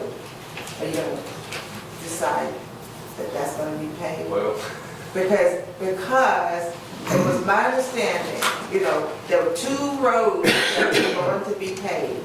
Did you complete the other road? We paid for it. Okay, you paved 3 entirely, so why was just that East End Road just 398 feet? Again, we had funds to pay the worst part of it. Okay, so was there a portion of the other roads that were worst part? yes, ma'am. Okay, so did you pave the Those worst 2 parts roads of were the worse other than your roads? road, But did you pave the worst parts of those or the entire roads? the entire. Okay, so why not pave the entire part of East Begin, at least from beginning until the end of I the want to city say limits? it's 1,500, is it 1,500 more feet, Mike? Yes. Yes. And we were looking at, I forget how much a linear foot. Don't quote me on this, but I thought we were getting closer to $100,000 is what they give us to pay the end of East Road here. The rest of East End Road, we don't have the money. 2 roads that got paved, and I don't know if we have anybody here tonight, Old Springfield Highway, and There were only 2 roads that was voted in the night that East End roads was going to be paved. It wasn't the Old Springfield Road. There was another one and East End Road. So what I'm wanting to be clear on is if you were going to pave the worst part of East End Road, why did you not pave the worst parts of the other roads? Or if you were going to pave the entire roads of the other roads, why not pave at least from the beginning until the city limits? The other road that was paved entirely was because the entire under the road infrastructure was completely redone because everything was rotted out. That's why that entire road was done. It was my understanding that East End Road was not going to be paved. I just want to be clear on if that was not stated on, at the voting of the. I'll have to go back in my minutes. I've never had the understanding that all of East End Road, I knew we didn't have the money once Sessions and Rogers Group come back to us. We did not have the money. The other two roads that were paved, Sycamore and Old Springfield Highway, are worse than what Nelson, or East End Road is right now. And that was our city engineer telling us that we were potentially, all those roads got was a capping, because they wouldn't have blasted this past winter, or excuse me, another winter is what he told us. Then we were looking at over $150,000 roughly to do a road a lot smaller than East End Road. We just capped Sycamore Road, and then we did a lot of major repairs on Old Springfield Highway. I was never under the impression that we got a price, but I don't think we were ever under the impression that all of East End Road was going to be I paid. didn't say all. I said from the beginning, that right here. at All of the ours, end. that's what I'm talking about, from ours to, from the beginning to the end of our city limit sign. I was never under the impression that it was all going to be paid. But I will go back and find the minutes. Would you It please? actually stipulates in the plans of the 400 feet of work. That's the only plans I've ever had, is showing the worst part of where the intersection was at 41, because it was so soft at that point. Again, if you're going to pay up all of one road that was voted in, why didn't you pay then just that portion of East End?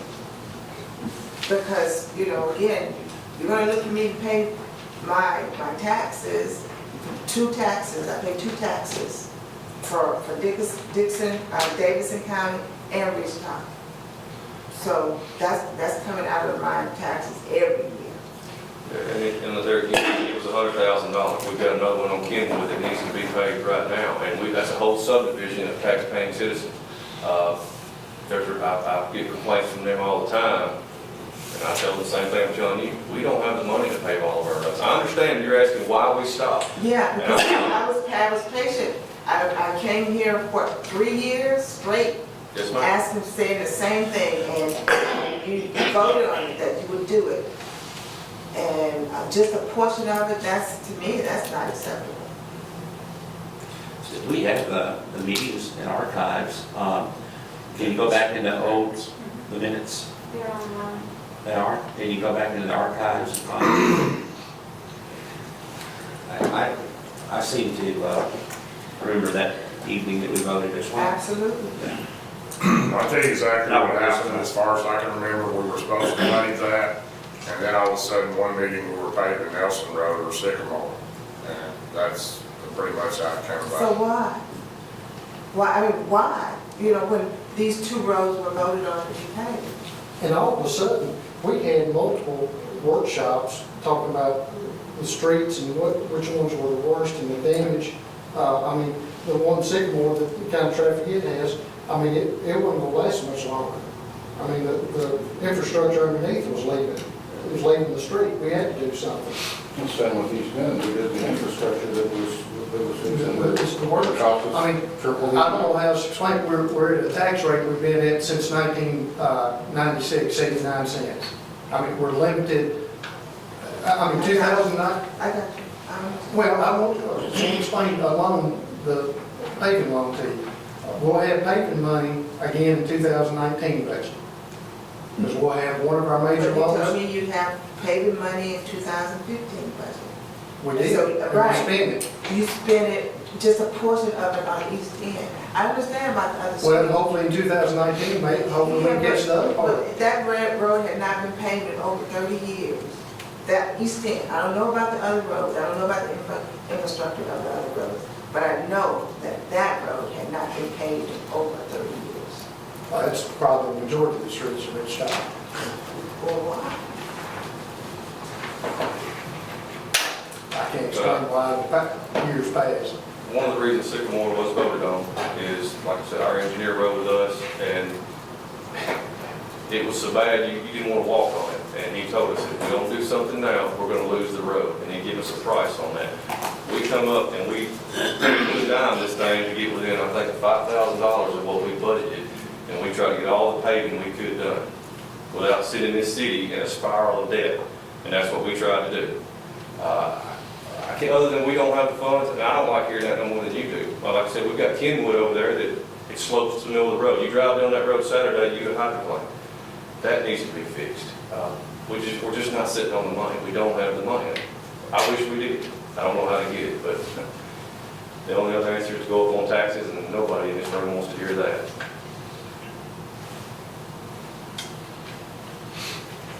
We need to, That's I another mean, story for another nobody day. wants to hear that, but we do need to go up on taxes. Be able to afford some of these things that we need to see.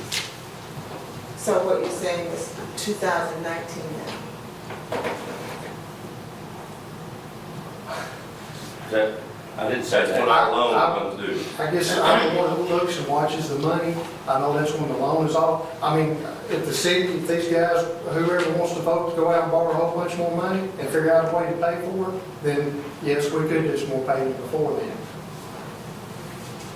I mean, But Wasn't there a grant that came through for those roads that were paved? No, we There don't was get, something, what was that? there's really not any grants available on anything, man, but parks through the state and some street signs, that's about it. now you could be talking about, now on Barwood, which is our longest road in the city, and it hadn't been paved in what we've heard from residents in 30 years. We were able to offset some of the cost by running our sewer lines and the sewer company paying to patch the road back. That might be what you're talking about, but as far as the grant, no man,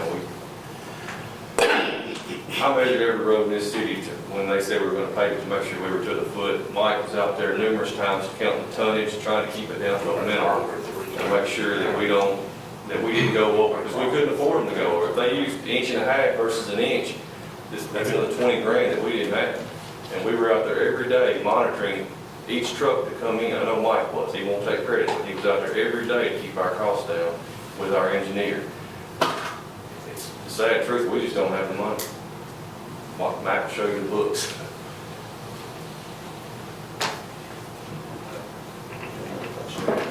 Yes, sir. Do we have a lot of outstanding tax dollars, tax debt right now, unpaid, uncollected? No, amongst the citizens and stuff? it's like $4 grand, it's not much. The girls do a good job of collecting and finding the money. Okay.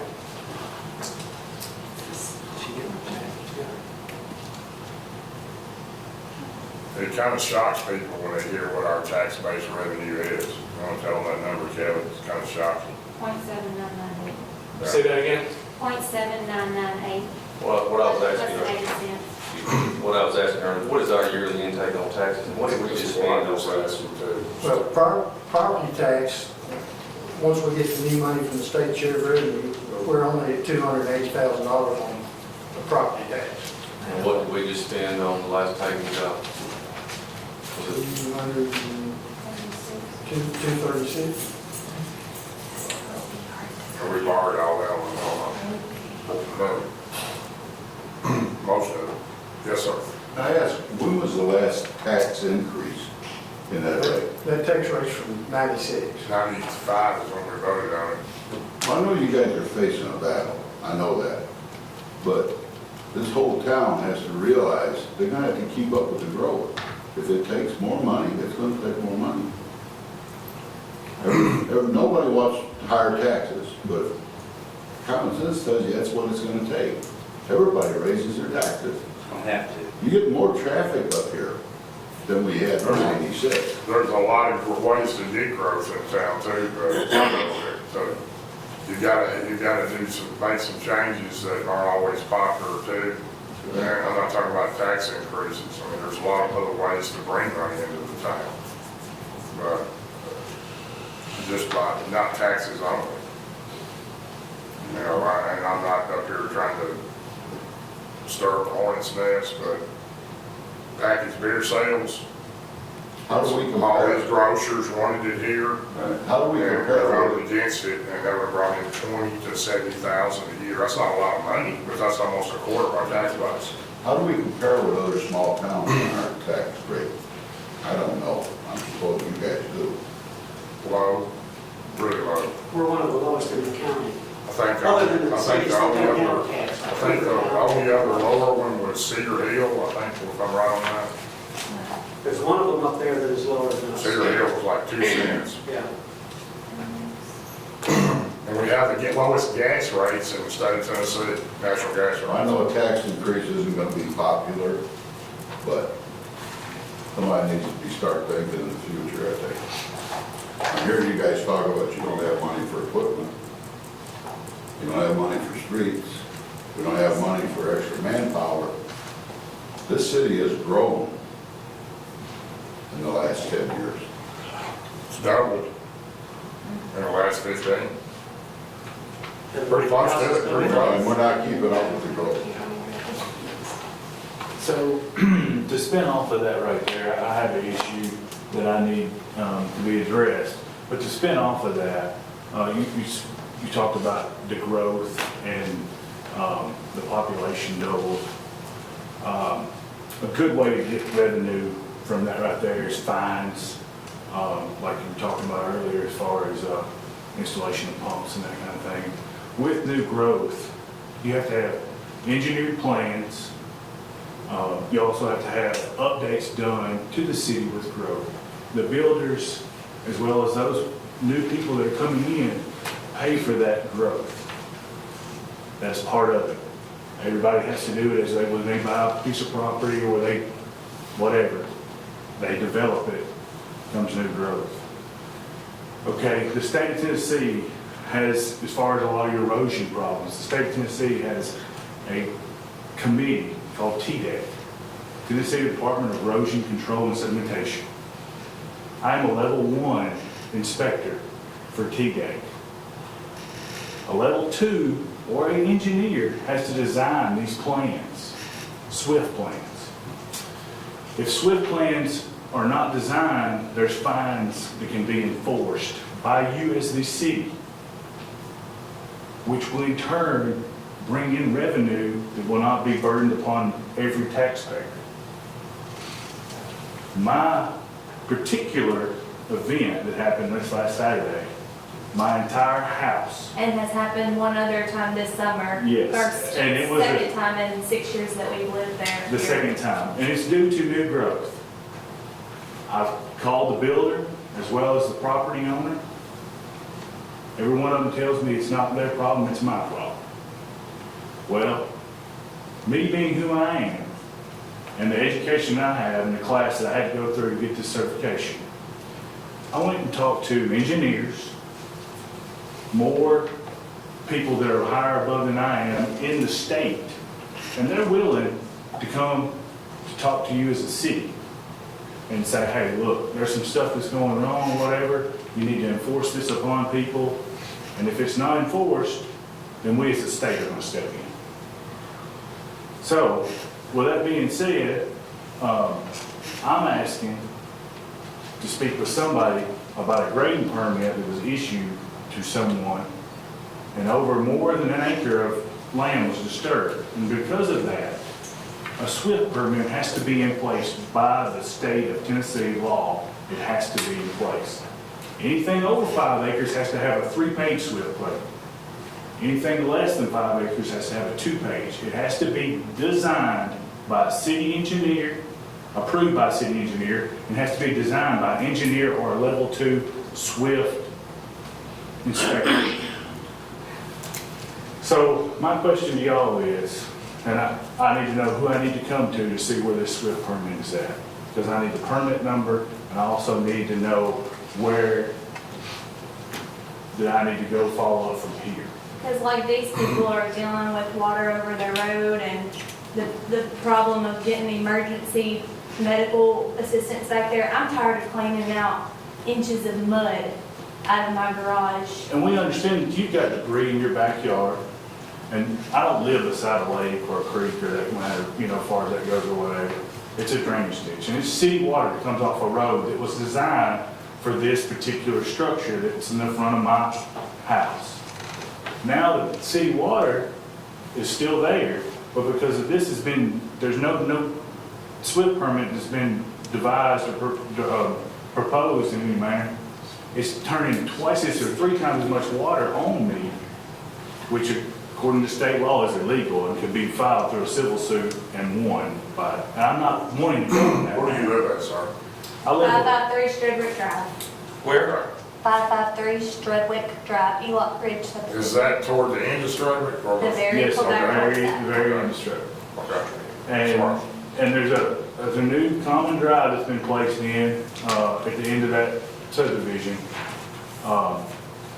And because of that, that new drive and all that grubbing and clearing that's been done, like I said, it's over 3 acres. Because all that's been done, it's changed the topo of the land, and therefore the water's diverted in a different direction. And the culvert for the city is not able to handle it. So it flooded my house. I've got pictures I've said it and all twice. that stuff or whatever to show you. I've also got the laws here in this book to show you as well. Any information you want, I'm here to help the city because it pertains to me and my interest. Who was the engineer over the outside of this? Yeah, Has nothing to do with I have no idea. subdivision. A driveway was cut. Oh, I'm staying in this conversation. I understand. I've turned over all the engineering plans and all the approvals. Mike has that all, and he'll do his, whatever he does with all that, because he's approved and all that. Who's, the driveway at the end of at the new area, something like that? Who does that property belong to? Mark Down. I've also requested engineering plans and everything. I got this yesterday. Yes, They are requesting all the plans from all the different engineers that were involved. So you're at the very end of Strudwick off the rock? Correct. Yes, sir. Okay. And like I say, being who I am or whatever, and the son of an excavator, I had to go do all this because I'm tied to that business. And because of that, I know how this all works. And like I said, there's fines that can be enforced. Now, whether you decide to do that or don't decide that, that's not up to me. But I'm concerned about the city, because y'all don't have the money, just like you just got done stating. Y'all don't have the money to be upsizing culverts. You don't have the money to be taking care of other people's property. You don't have the money to be buying houses like Springfield had to do because of a railway. They had to buy 5 houses in Queen Anne Court. Y'all, the city does not have the money to buy my house. I understand that. I know that. I'm not asking for But that. at the same time, though, we need to make sure we have the right license in place, so we're building subdivisions. so that- Right, yes, sir. Yes, sir, and that's all that I ask, and I understand, I've had phone calls and that kind of stuff, and they say that as far as they're gonna take care of, checking everything, and that's great, but it's not y'all's job to check that. Engineers who do this daily, as well as surveyors, who gets topos, all these people are professionals that take care of this, and it's something that has to be done so that new growth is taken care of in the forefront.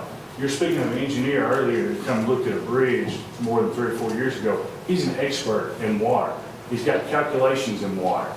There's calculations in this book right here and logarithms that show, hey, this is the amount of water, this is how you do it, this runoff, that stuff right there. All that's calculated in the formula for him in software.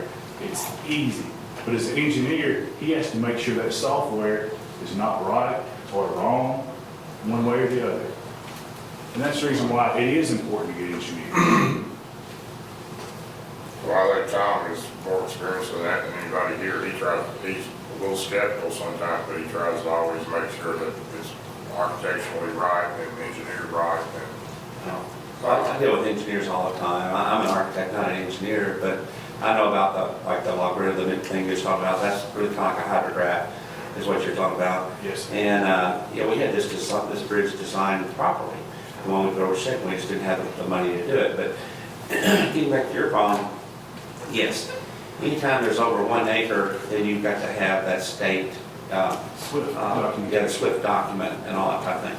But not only that, but there needs to be erosion control. BMP's put in place and maintained. There's twice weekly inspections, and that's what a level 1 inspector does. They do twice weekly inspections to know the amount of rainfall that's accurate or whatever. And then they also notify the city or the inspector above them that, okay, this person is not doing things the proper way, or they're in violation. And I talked to city engineer, I have a whole list of fines from Metro and Springfield both that every one of these lit, you know, if it's not upheld, they're fined this amount of money.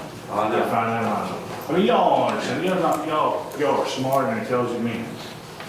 But if it's not being done, it's not good for one person. What should be good for one person should be good for all. And what's frustrating as a citizen of this city is that, you know, we've done everything the right way since we built our house in 2010. We just ask that everybody else do the same. And my house has been there for 6 years and I've never had a problem. I built my house the year of the flood and never had a problem with water. But I've had 2 incidences of flooding, Within the last 2 inches of mud in my garage and under my house within the past 2 months. And so I have a structural engineer coming out in the next month to see what the damage has been done. And then we'll have to take it from there as far as that goes.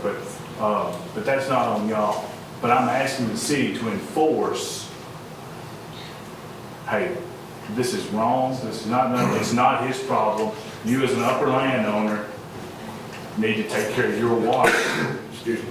And if what was already there, you have to take and then either upgrade it, or number 2, make sure that it stays in place the way it is. So, again, Basically, the law is that the post has to be less than or equal to the creek. Correct. Which is what you're speaking of. Yes, sir. And the level 1 that you got, I believe, Mike, you're level 1, aren't you? And I'm level 1 as well, also. And So we understand. both of you fellas know exactly We what know what you're talking about. Yeah. So we do have a city engineer. I don't know what all happens in the planning commission now, but I know that we even have, don't we have a civil engineer on the board now, Mike? Yes. Okay, so I mean, we're beginning to really implement a lot of these things over the last maybe year, possibly. But has this development been going on just recently, like in the last Over the 5 summer. months or something? It's been over the last First 6 time it happened months. was in May because I was in school and our breaker was flipped because the water got so high in our garage, it flipped the breaker on our garage door. So my husband didn't have any way in the house and I was at work in Clarksville. So that was the very first time it got high enough to cause a huge problem. It had gotten up in the driveways a few times before that, And this but recent time, it's gotten higher than it ever had gotten. yeah. And so that's our biggest concern, and that's the reason why I'm here tonight. If this persistently goes on, man, it's gonna destroy the house, you know? We were 500 miles away on vacation and our neighbor sends us this. Well, yeah. It's pretty scary when you're 500 miles away, isn't it? That's significant water, that's damaging. Can I see it? Yes, we have multiple. I've got another copy for you. I've got another picture. A 553 Square Drive. Do you want to go? Ah, it is one.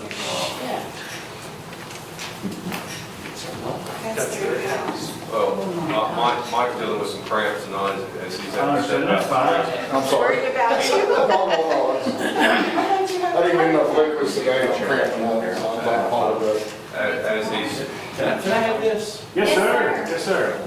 And I mean, if you need another, I got another one here. I mean, anybody. First time it's ever I've done got that? to say, I'm sorry? That's the first time it's ever This is done the that this second. year? I mean, That's the this second. year is the first time it's ever done. Yes. That's the first time. Since Yeah, May. Yeah, yeah. And so 2009, when we built our house the year of the flood, I mean, all this was already in place. then I had 60 more pictures of structural damage. Oh. Yeah, so, That I mean, was also- and it's just, it's one of those things that, you know, can't happen. It's got to be regulated. And so, there's laws against it, you know what I mean? And, so I'm just asking the city, I'm on the side of the city, but I'm asking the city to put a stop work order on the project until the BPMs are in place and that the SWIP permit is in place and upheld. Until, so that, because rain is gonna happen, bottom line. And these summer heats that we're having, rain is gonna come in buckets. And so I can't have this happen again. So I'm asking for a stop work order until these things are done on the project. Because, hey, I need you to put your efforts towards this before you finish your project, get a CO and get by. then it's on the city's problem only, and y'all have no help for us paying for it. I think that's a reasonable request. I think that we need Just to have the Just so I'm engineer. clear, on the recorder, you're saying that you didn't have any of these water issues prior to my brother putting in the driveway? No, sir. No, sir, yes, sir. I'm saying I've never had any water issues in my house. But now, what's the driveway? This driveway did all this? So what had happened is when they went in and graded that land, vegetation slows down water. Sure. I mean, it's notable. That's the reason why they tell you 80% of vegetation has to be in place before you can release the SWIFT. Correct.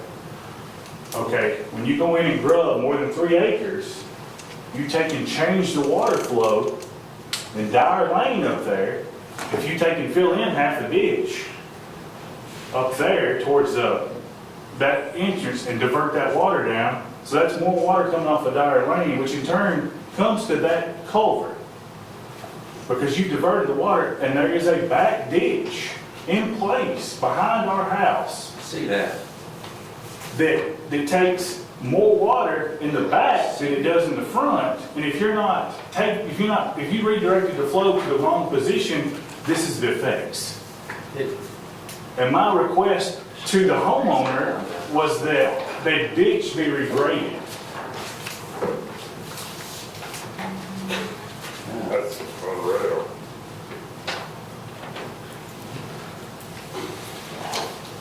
Okay, well, I think an engineer needs to direct the type of corrective action. Yeah, and my thing is, I want to engineer, and that's the reason why I want the SWIFT. I want to see the SWIFT. Okay, this shouldn't happen. So somebody's done something wrong. Or if there's not a SWIFT in place, that's automatically against the law. So, and I want to know, as far as that goes, who allowed that to happen? As far as, not entering a SWIFT. And I'm not, damage is done. We were mad. Yeah, I mean, we're not even asking for any kind of Compensation help or or anything like that, fixing whatever. our problem. We just don't want it to happen again. Third time is not a charm in this situation. No, not whatsoever. You're probably a lot nicer than I am, because that was my house. I'd be pretty upset. I was very We're upset. upset, and Josh got to hear the blunt of a lot of it, because I had Josh's personal phone number. And he did, and I apologized multiple times to him about the situation. Hey, I realize it's not your problem. But he also is known that I'm a proponent of this city, And he is not the first person we contacted. We contacted the homeowner first. as well as the builder. And we got hung up on and told that it's not his effing problem. It's your thing. Your problem. So, and like I said, if I'm gonna try my best to be civil, but when you stop being civil, I throw my hands up and wash the floor. I will take my actions elsewhere. All I'm asking is to get me a couple of days until I can get the documents that I have asked for from the engineers and see if they got stuff in place and all of that, and then we can get it from there. Who do I need to contact by the end of the week about this? Okay, is there a contact number that I can have from you, sir? Yes, sir. Does he just anything else? I don't know, I asked him. Do you want any of these other pictures? All right, I'll go through them. Can I go through them and get them back to you? Yes, sir.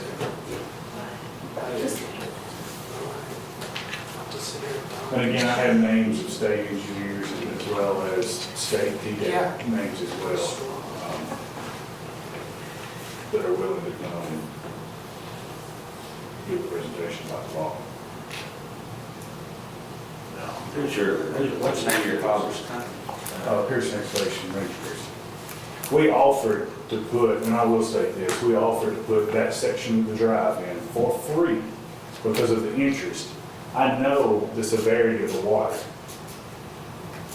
I'm fully aware of it. I know what water can do. And I told them in the initial build of this, if this is not done properly, there's going to be a problem. And they said, okay, no problem, we'll take care of it or whatever, we'll call you. And then whenever they come back, they said, well, our builder's got a third man. Well, the third man that put it in initially done a good job. He couldn't have done any better than I would have done myself. But when the utilities come through, they allow the ditch to get filled full of sedimentation because there's no BMPs in place. And then when I made the first call about, you know, hey, this happened, what are we gonna do about it? Well, I'll call the builder. Well, then the builder put straw bales in place, which are illegal. That is illegal under your word. That's illegal. So anyway, and then I saw that, I said, okay, man, whatever, you know. I knew this was gonna happen again. And here it is, it's happened again. And I'm tired of getting beat on, I'm not wet. And so, I'm not really wet. Thank you for the information. And again, any numbers that I can help you get, I've already got a list of them. Feel free to contact me.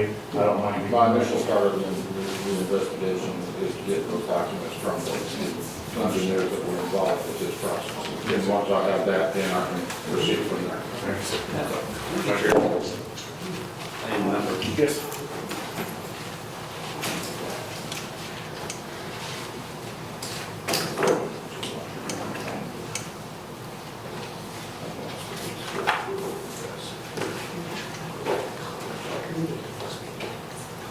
Thank you.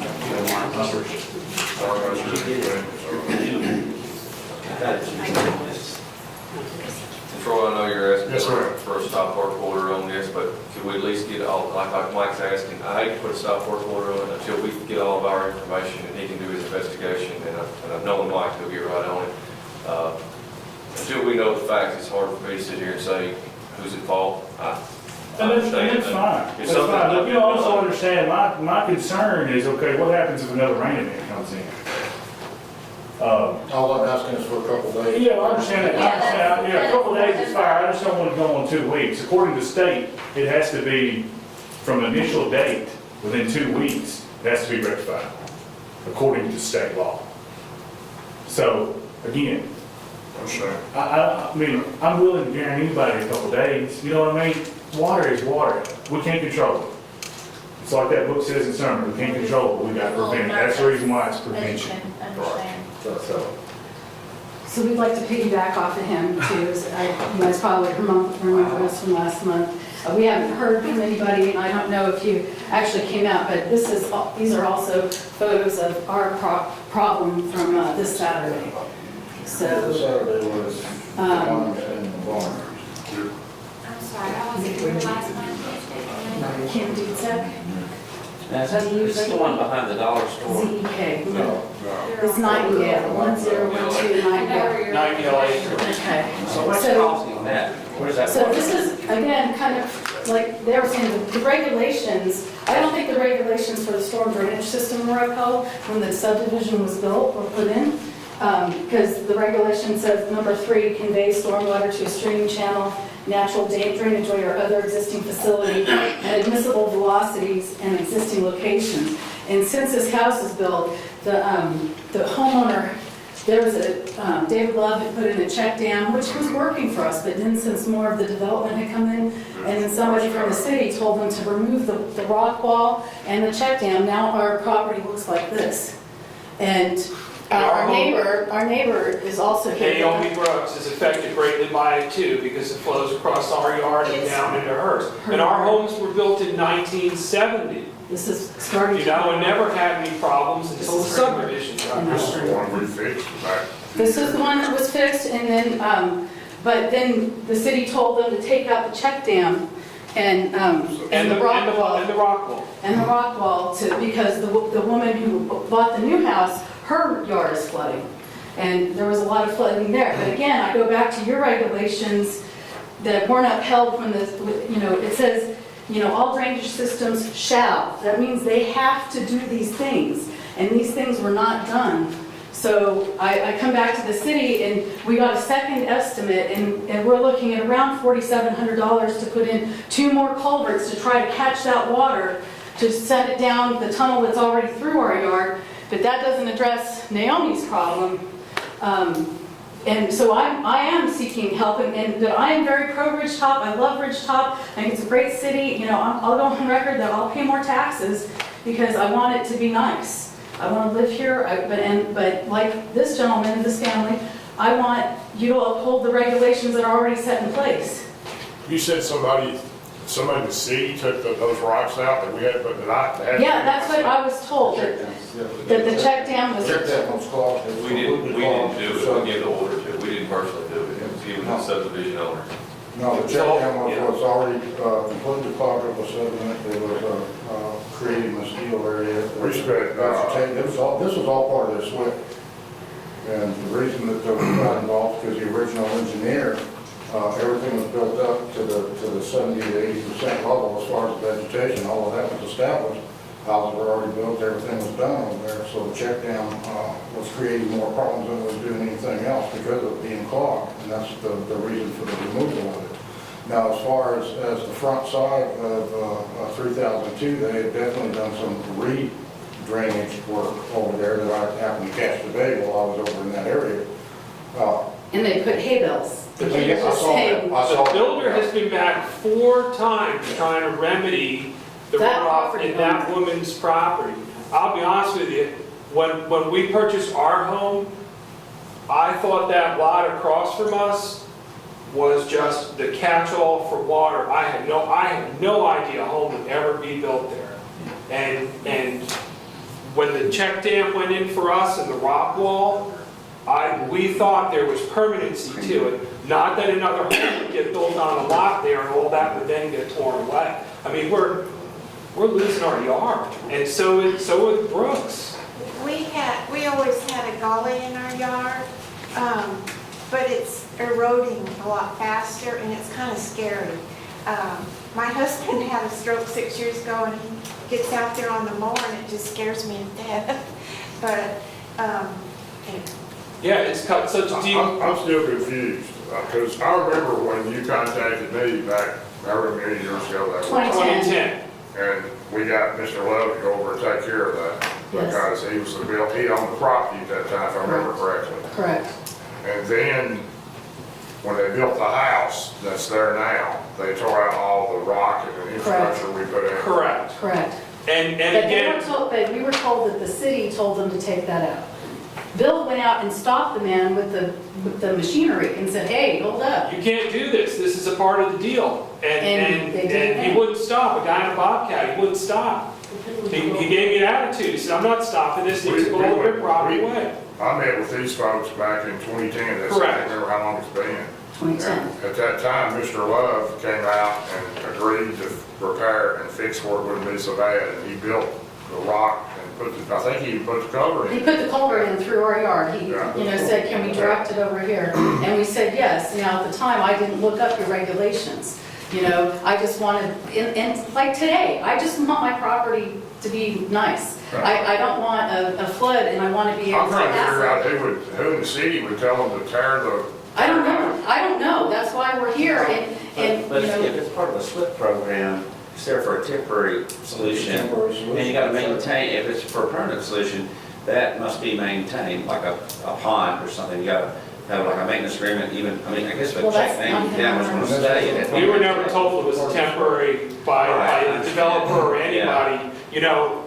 I don't do that for a living. Right, I do something different for a living. I only know so much. Right, all I'm saying is when somebody told them to go remove it, it had served its purpose, it had done what it was supposed to do at that time. Well, it might- Slow the water down, yes ma'am, I understand. Yeah. It might have been better to keep it, and it probably would have been better to keep Well, it. it's better for us to keep it. Yes, It's not ma'am. better for the homeowner that's there But when now. do I understand it had a lot of silt, it collected the silt, part of that is, check dam is to keep that silt. Not only slow the water down, but to actually work, there's a little fabric in it and all something, and it actually keeps some of that. Just like what this gentleman was talking about, all the erosion and everything comes down, you have all this, that's what a check dam's for. Yeah, but we need to enforce the regs. I remember when it was built, it was built. So did anybody you said last meeting, you were gonna come out on that Thursday. I worked from home that day and I didn't see anybody. Did you guys get out there at all for this last month? You did?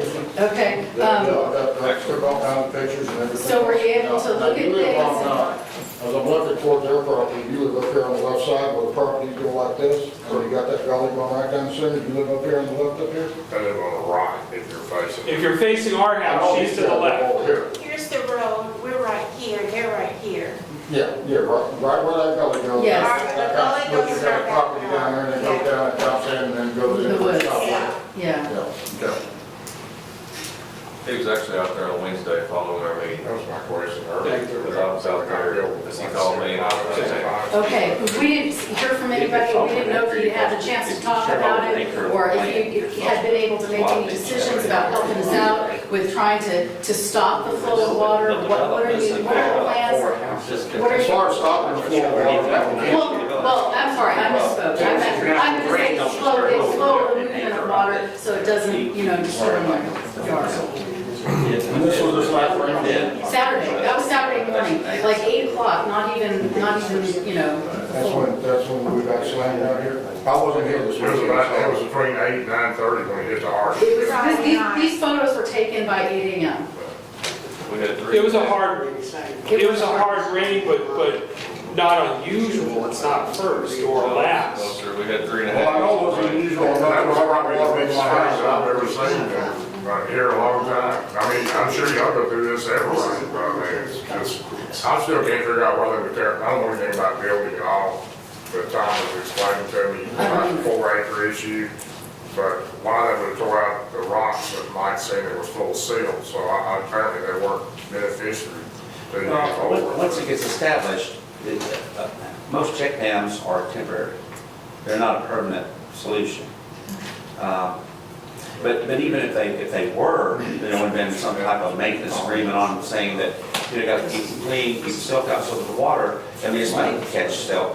But once it gets filled up, it's not doing its job anymore. So that's what Mike was explaining to the group a while ago, that they were filled up with silt, but yet the vegetation was in the way it should be. Right, there was not a house there either, so all that land was able to absorb the water. But now I'm going to go back to before the check dam was put in, when the subdivision was developed. And these are the regulations for the storm drainage system for the development of the subdivision, which were not followed.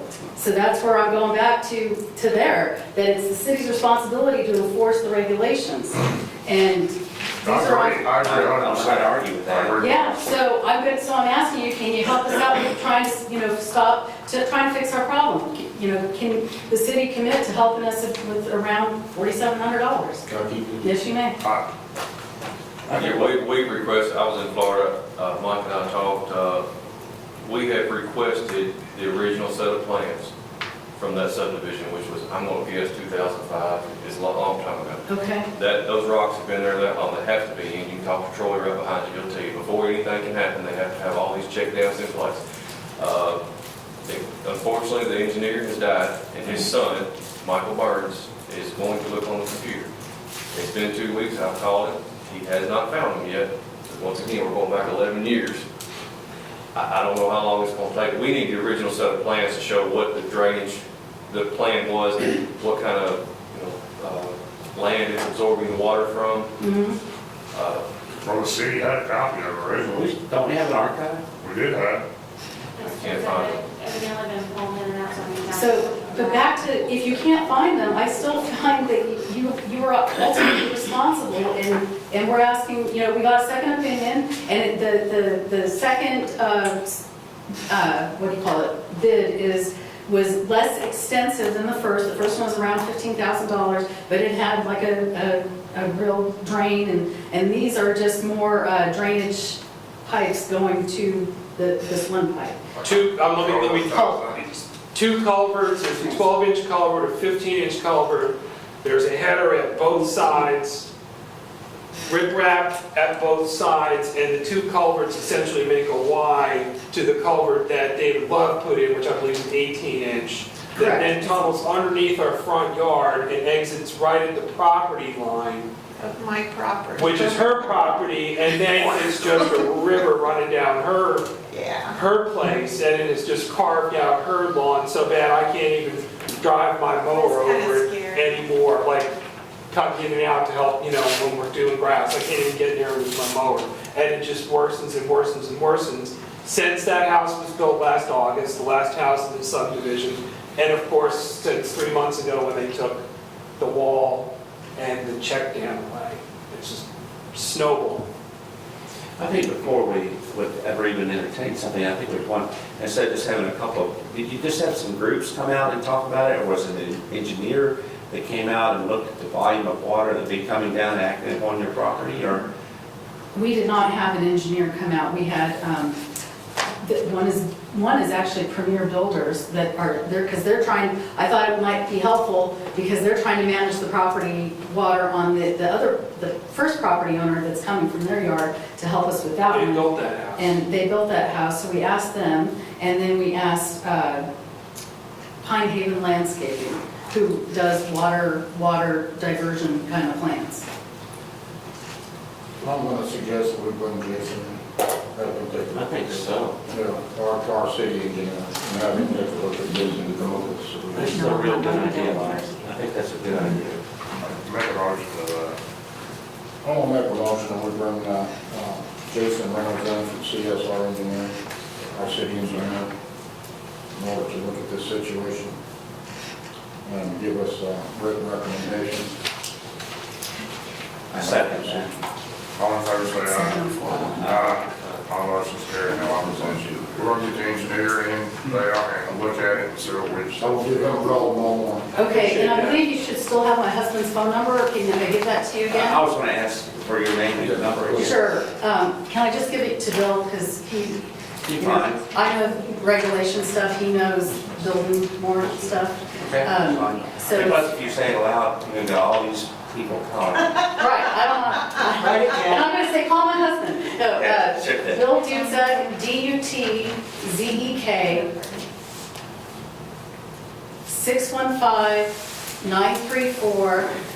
615-934-2651.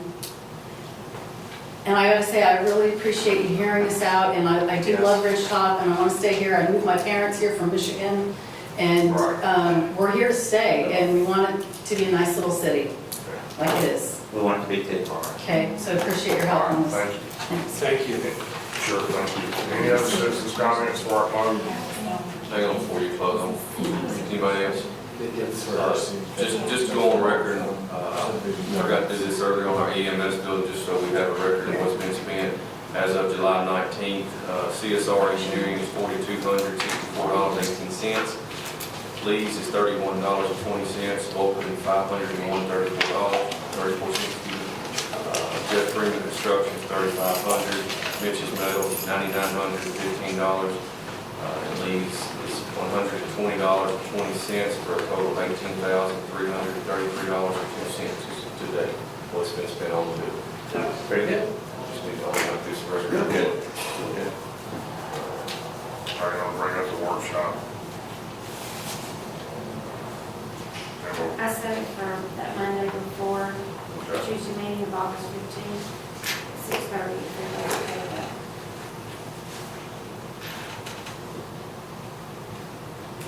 Good to me. Okay. And I had the payroll change for 4 employees, 2%. The Wiley, Tomlin, Bratton, and Ms. Ryder. All right. I make a motion. Anything else on the floor? So you need to make a motion on that, go ahead. All right. I second that. All in favor, say aye. Aye. All motions carried. Anybody have anything else on the board, or not, I'll make a motion to close the meeting. I really second All that. right, all in favor, say aye. Aye. Motion carried. Okay.